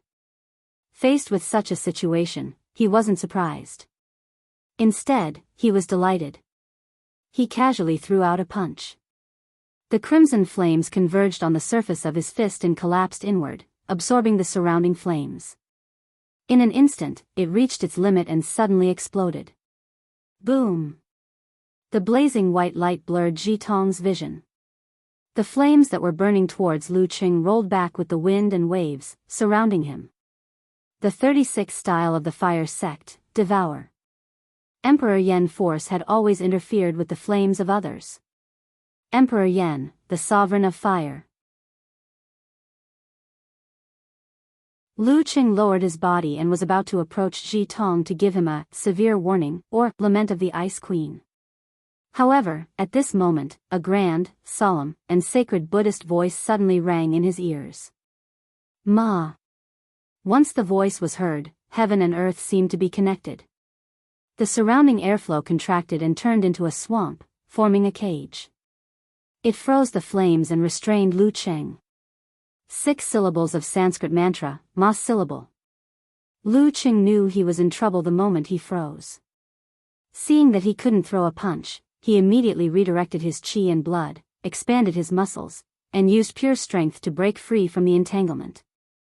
Bam, bam, bam. The sound of the airflow barrier breaking rang out continuously. At this moment, Ji Tong's vision had recovered. He formed a new seal with his hands. Taking advantage of this opportunity, he exhaled solemnly and said, Ba. His voice reverberated in the surroundings. The Buddhist light shone brightly. Under the guidance of a mysterious force, they formed 4 arms on Ji Tong's shoulders. 4 illusory, dark blue, terrifying, and exaggerated arms. At the same time, Ji Tong's expression showed obvious anger. His muscles bulged and his skin turned from pale gold to blue. He looked gloomy and powerful. Wisdom King transformation, propelled by the Ba syllable. This was a killer move that Ji Tong, who was highly talented in battle, had painstakingly created. It was one of the top 3 simplified physical invulnerability moves of various sects. The only downside was that it took a long time to prepare. Therefore, he had to find an opportunity to trap Lu Cheng with the Ma syllable. And this opportunity was created by Ji Tong from the very beginning. How could he not know that Lu Cheng had Emperor Yen force and mastered the Dan stage chapter of the fire sect? He was waiting for Lu Cheng to counterattack and mess up the situation. Bam, bam, bam. Ji Tong took a step forward. His fists and the 4 new arms smashed towards Lu Cheng, who had just broken free from the restraints. There was no fancy move, just a flurry of blows. Lu Cheng's eyes narrowed. Before his opponent took a step forward, he had already outlined the ancient word. He formed a seal with both hands, aimed it at himself, and shouted, "Fighting." The complete fighting formula. 9 words formula versus 6 words mantra. The outline of his muscles was shocking. Lu Qing leaned back, raised his arms, and swung them horizontally. Boom! The 6 arms smashed down. The airflow was blown apart. Lu Cheng's body swayed as he felt the surging power. His arms trembled and were about to break. Without the combination of simplified physical and vulnerability moves, the fighting formula was still lacking. Lu Cheng had no choice but to twist his back and push his legs inward. With superior control, he directed the unbearable external force to the ground. Crack! He lowered his body and both his legs sank into the arena, up to 2 inches above his ankles. What kind of terrifying power was this? What kind of exaggerated effect was this?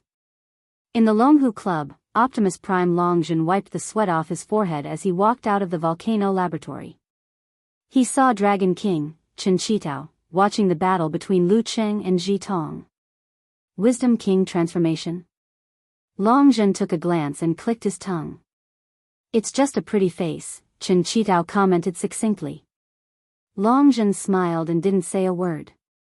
This was the Dragon King's attitude towards the various forms of Wisdom King and God spirits.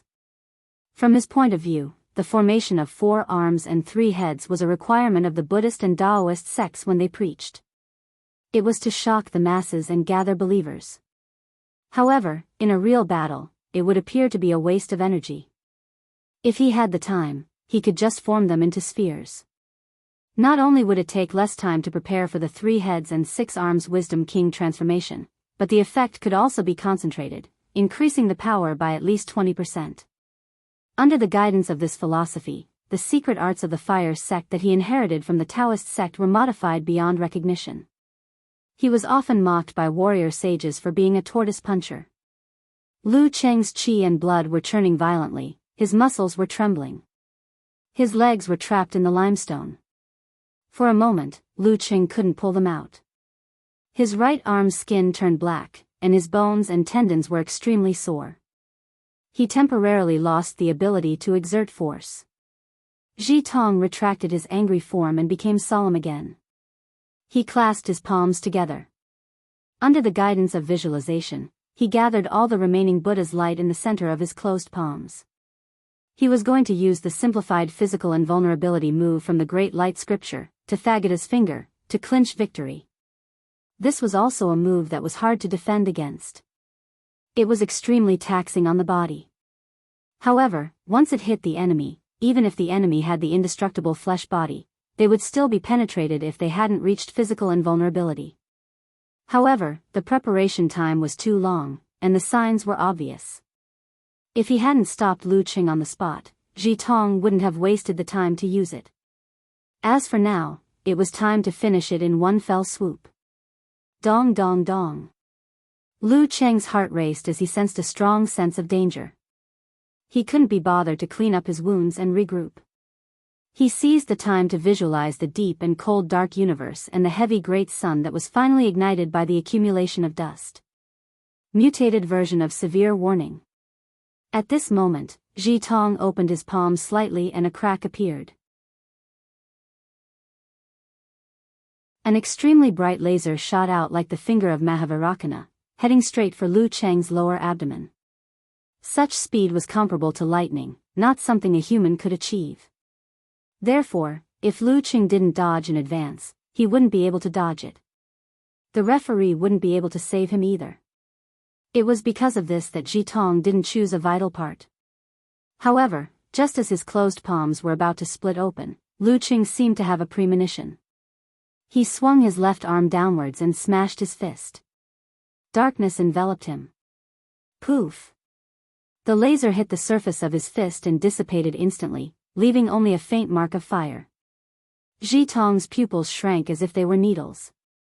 Didn't Tathagata's finger say it could even penetrate the indestructible flesh body? Lu Cheng's calm appearance was only on the surface. His left fist had already suffered some damage. His fascia was in chaos, his muscles were torn, and his bones were almost broken. The force that was supposed to rebound and explode could only dissipate as he swung his fist. As expected of the heavenly son of the era. As Lu Qing swung his fist, Ji Tong secretly used the Wang formula, using the sword of wisdom to sever the fear and hesitation in his heart and shake off his emotional turmoil. He formed another hand seal and said solemnly, "Om." It was as if something from heaven and earth had entered his body and stimulated it. His qi and blood surged and reached the pinnacle again. At this moment, Ji Tong hadn't reached his limit and still had a lot of stamina. However, he still used the OM formula in advance. Only by maintaining his peak condition and suppressing his opponent would he have a chance of defeating the injured Lu Qing. If he dragged it out to his limit, there would be many variables in between. He might even be at a disadvantage and lose the opportunity to use it. Saving your trump card for last was the stupidest choice. In the blink of an eye, Ji Tong's condition was refreshed. Once again, he emitted circles of Buddha's light. Seeing Lu Qing break free from the bluestone trap, he slid forward and approached him. At this moment, Lu Qing had already controlled his injuries with the encountering gods in the void realm. His qi and blood circulated, stimulating his body and expanding his fascia. Half of his muscles tightened, ready to strike. Simplified fighting formula combined with Thunder Roar Zen. Bam! Lu Qing swung his arm and punched at Ji Tong, who had just recovered to his peak condition. Ji Tong struck out with his palm. His pale golden palm hit his opponent's fist. Bam!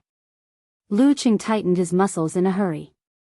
His strength suddenly exploded at a single point, causing a strong vibration. Ji Tong's body jumped slightly. His organs shook, but his movements didn't slow down.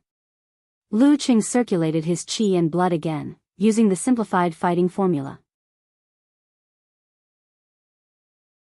He tightened his muscles again and struck out with Thunder Roar Zen. Bam, bam, bam.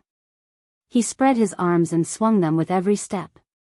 With one fighting roar and one thunder roar, his body became abnormally tall. It was as if the thunder god had descended and was swinging his electric hammer left and right. There was nothing fancy about it. It was pure strength and pure oppression. Bam, bam, bam. Ji Tong couldn't find a gap in his opponent's tight rhythm and could only block. After a few consecutive strikes, his qi and blood were in serious turmoil. His organs were shaking and his muscles were trembling, making it difficult for him to exert force. Wuyue Province, Mosheng.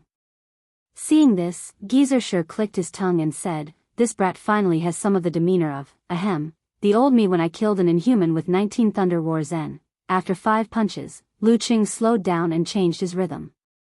Taking advantage of the fact that Ji Tong's eyes were still unfocused and the vibration hadn't been suppressed, he made the thundercloud appear in the darkness and let the sound break the ice. Bam! He struck again, smashing down from above. This time, it was slightly different from before. Severe warning. This was necessary to control the rhythm of the battle and also because his fighting formula had reached its limit. Bam! Ji Tong instinctively blocked with the Vajra palm. His vision turned black and he felt cold all over. He seemed to have lost consciousness.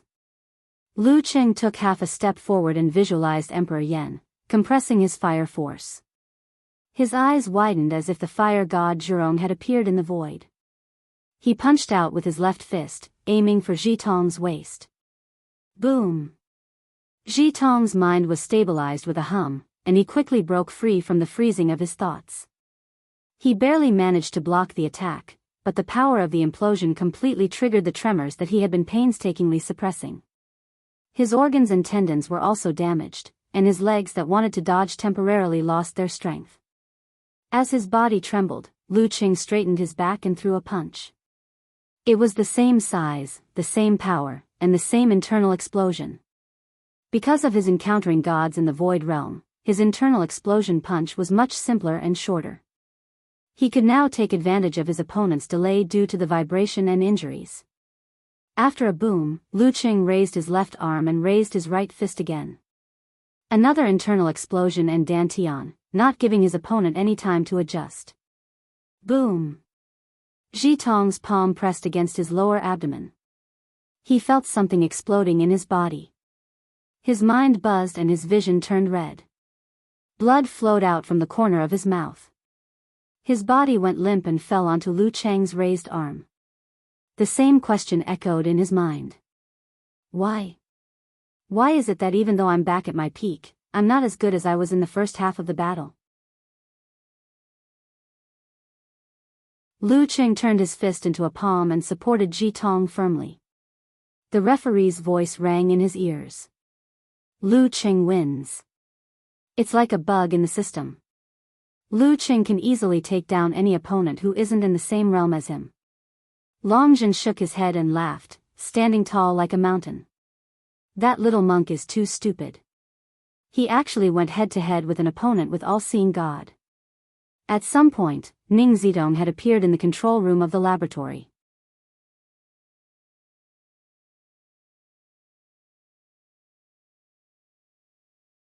Chapter 562. Ha ha ha ha, if the heavenly son of the age could be defeated so easily, he wouldn't be the heavenly son of the age. It doesn't matter how pumped up he is. As soon as the match ended, Brahman began to post comments in Lu Cheng's fan forum. She was in the most leisurely stage of her life after graduating from junior high school. A heavenly son of the era should be the one to make his opponents, who are full of fighting spirit and explosive seed, lose without any temper. A plumber eating mushrooms echoed. The realm of all-seeing God has greatly increased my combat strength.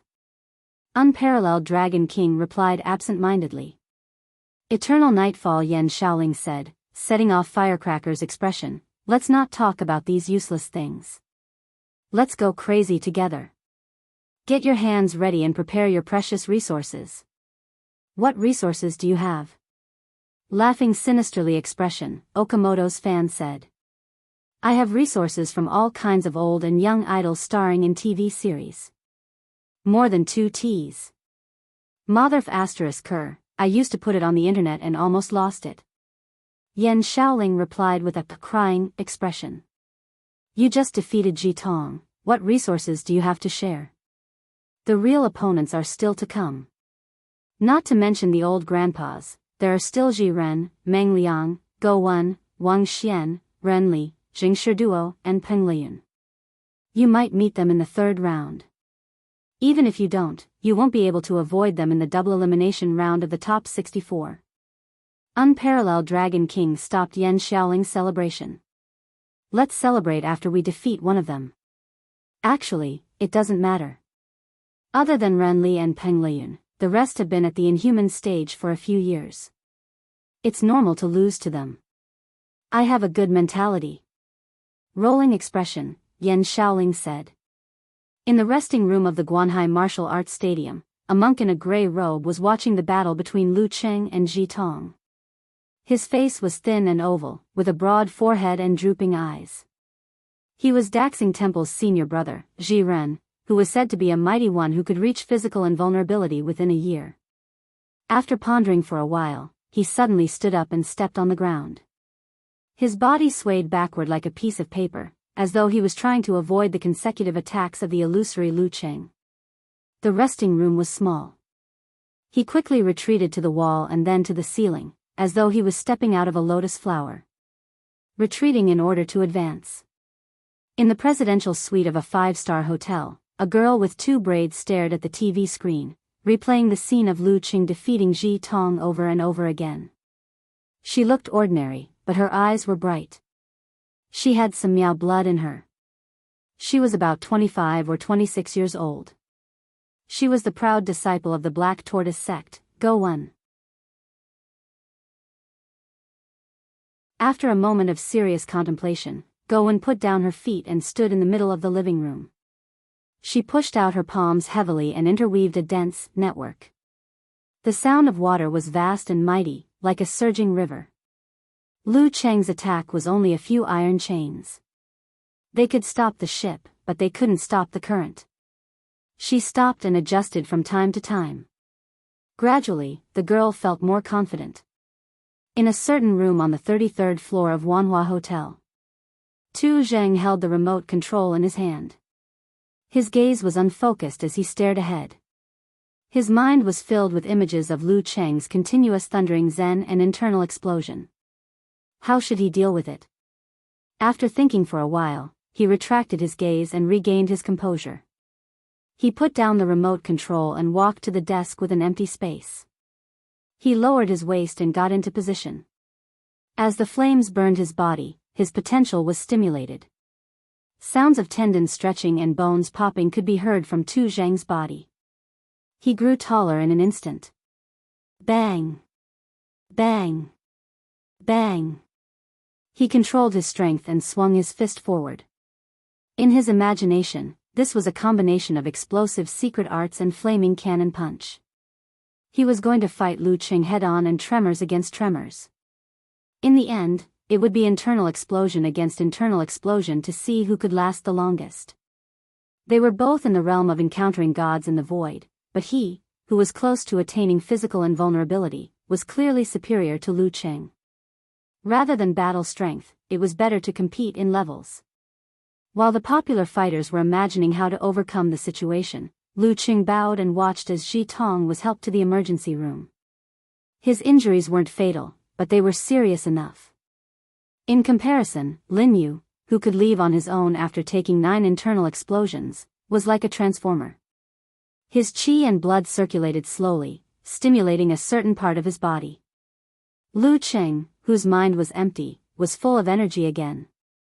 Both his arms and fists were badly injured, and there were some internal injuries as well. He had to quickly control the fine details and mend the cracks, so as not to miss the best opportunity and affect the competition the day after tomorrow. This also required an abundance of energy to control the realm of all-seeing God. Hence, he secretly used the simplified wholeness formula.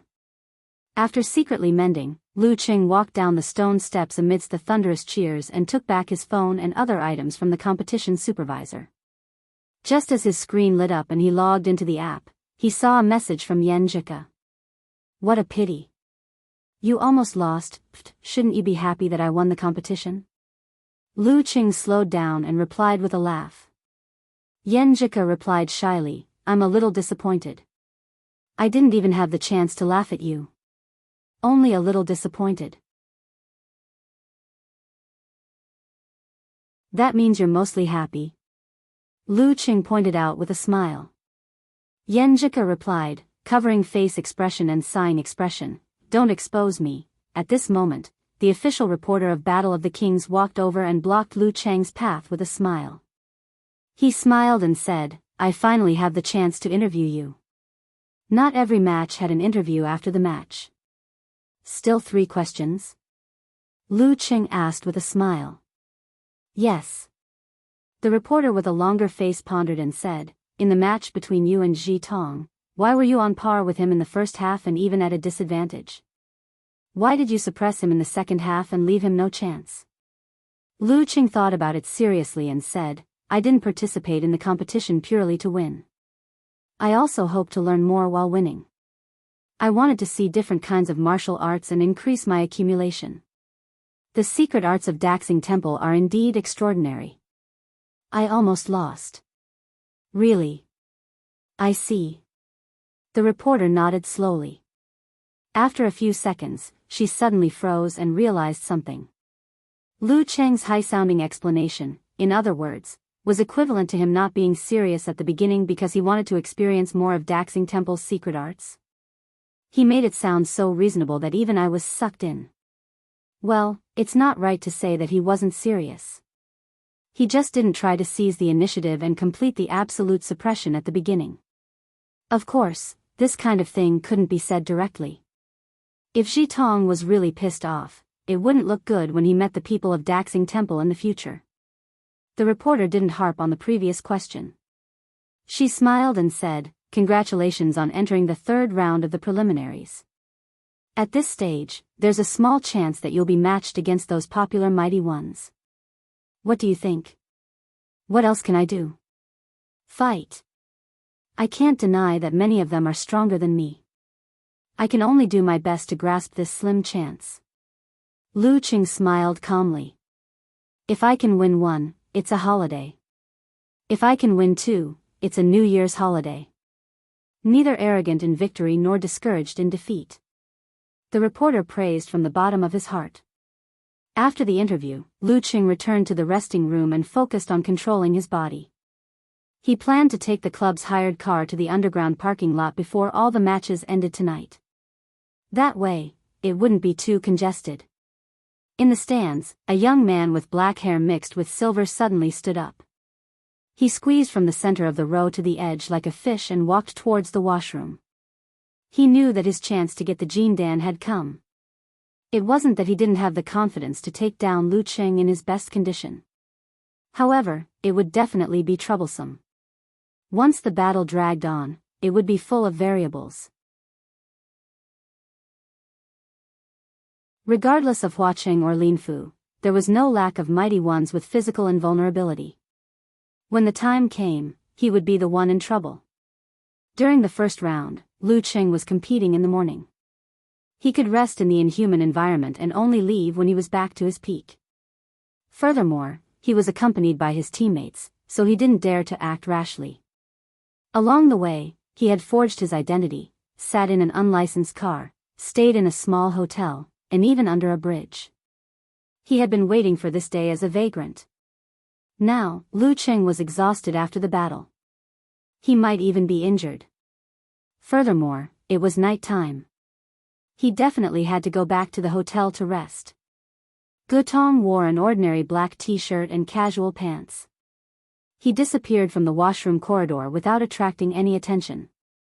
He had covered all his emotions and thoughts with a secret technique so as to avoid triggering his ability to sense danger. With one more round to go, Lu Qing opened his eyes. His injuries were about 50 to 60% better. He yawned, packed his things, and walked towards the private elevator on the other side, preparing to head to the underground parking lot. This time, there was an inhuman senior who had transferred to a management position at the Sky Moon Martial Arts Stadium. He was also competing at the same time, so he would be returning to the hotel with him. However, he was already in the car, waiting for him. Pressing the button to open the elevator, Lu Qing stepped in and pressed -2. After a short wait, the elevator went down. When it reached -1, it paused again. The doors slowly opened to reveal a young man in a black t-shirt with white hair. So familiar, I think I've seen him before. Lu Qing's heart skipped a beat, and his pupils shrank rapidly.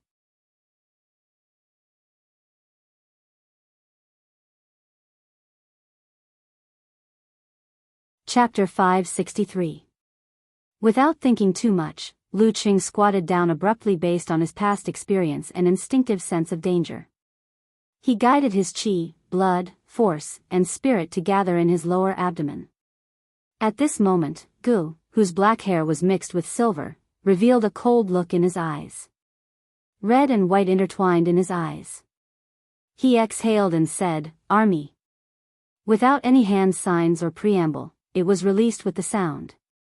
Inside the elevator, a sinister wind suddenly swept up. A sinister wind filled with the smell of blood and brimming with icy sharpness blew towards Lu Qing from all directions. Spirit changed reality. This was an ability that only physical invulnerability martial artists possessed. The chilly wind poured into Lu Qing's body, but he seemed to have turned into a corpse. There was no sign of life in him, so the blade and blood couldn't produce any effect. The combination of essence, qi, spirit, will, and strength was the Dan stage. If Lu Qing was a split second slower, his spirit would be attacked and his mind would be shaken. His thoughts would fall into fear, and he wouldn't be able to do anything even if he wanted to. If he was too early, his opponent would have enough time to change his strategy. The power of the ice mirror was just right, not too early or too late. Ge's expression didn't change.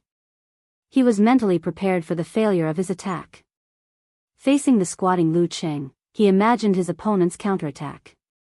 He raised his right palm and aimed it at his enemy like a mirror. Bam! With a muffled explosion, a red fireball shot out from his palm and blasted towards Lu Qing. On both sides of him, the doors of the elevator closed inwards. After sensing someone was there, they opened again in dismay. Boom! Lu Cheng's Dan force exploded, and his right arm swelled. As he stood up, he punched at the fireball. Covered in blazing white, his glove was heavy. Boom! The shockwave from the explosion shook the elevator. In Lu Cheng's eyes, the young man with black hair mixed with silver was surrounded by red and white. The red was like fire and the white was like ice. They intertwined with each other like a crimson dragon and a frost serpent. The smell of Jindan? Not good. A strong premonition of danger surged in Lu Cheng's heart. He couldn't care less about hiding his strength and directly operated his qi and blood, mobilizing all the power of the Jindan in his lower abdomen that he could currently mobilize. In the blink of an eye, every muscle in his body was filled with blood and expanded. His greenish-black fascia was exposed inch by inch. He suddenly grew taller by more than 10 centimeters and was twice as strong as before. He punched forward like a deity that had descended from the heavens, blowing up the air and temporarily turning the surroundings into nothingness. At this moment, the crimson dragon and ice hornless serpent circling around Guyu had already pounced out, intertwining and biting towards Lu Cheng, intending to devour him. Rumble. The huge explosion shook the elevator, and the violent shockwave caused the surrounding metal walls to cave in. Cracks spread everywhere, and some parts were charred black and some were frozen. The elevator was completely stuck on this floor. When the commotion spread, many people listened attentively. In the surveillance room, the corresponding alarm sounded. The security personnel jumped to their feet and scanned the screen, looking for the cause. The crimson dragon and ice hornless serpent broke apart inch by inch and fell like rain. Lu Cheng stood in the middle, unable to take a single step forward. Around his fist, several patches of skin had been torn off. His flesh was mangled, his bones were cracked, and his clothes were in tatters. Some were burning, some were hanging on ice crystals. One could see his sunken ribs, muscles that were almost torn apart, and horrifying skin. His heart was filled with fear, doubt, and panic at the sudden appearance of a powerful enemy. However, these negative thoughts were quickly suppressed by the ice mirror and didn't cause any ripples. In the face of life and death, the only thing that matters is a fine line. Guyu's expression changed slightly.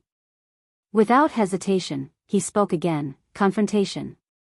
The ancient sound evoked the mystery, cleansing him of his condition. The abrasions caused by the shockwave rapidly healed. Lu Cheng, on the other hand, felt as though someone had drained him of his strength and spirit.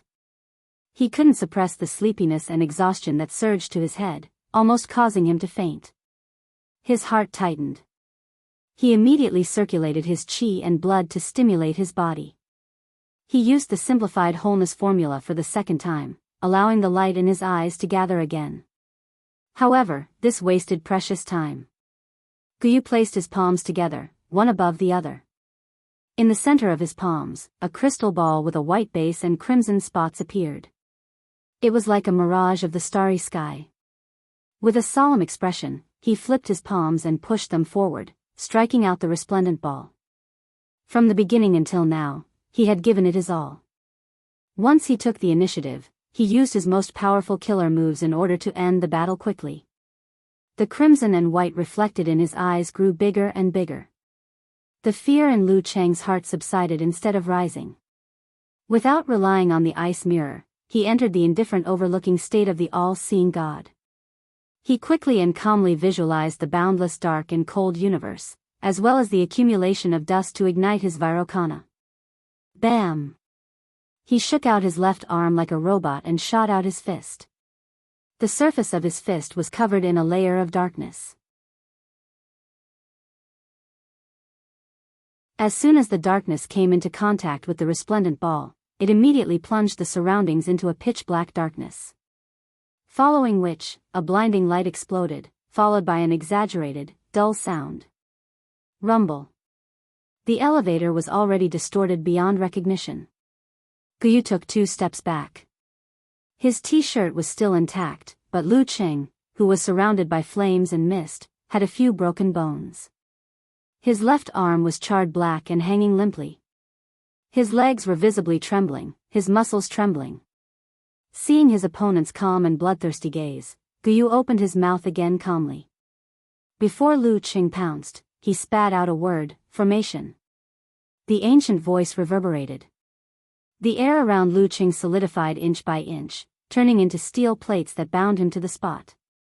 In his eyes, his enemy, whose black hair was mixed with silver, raised his right hand and formed a sword with his fingers.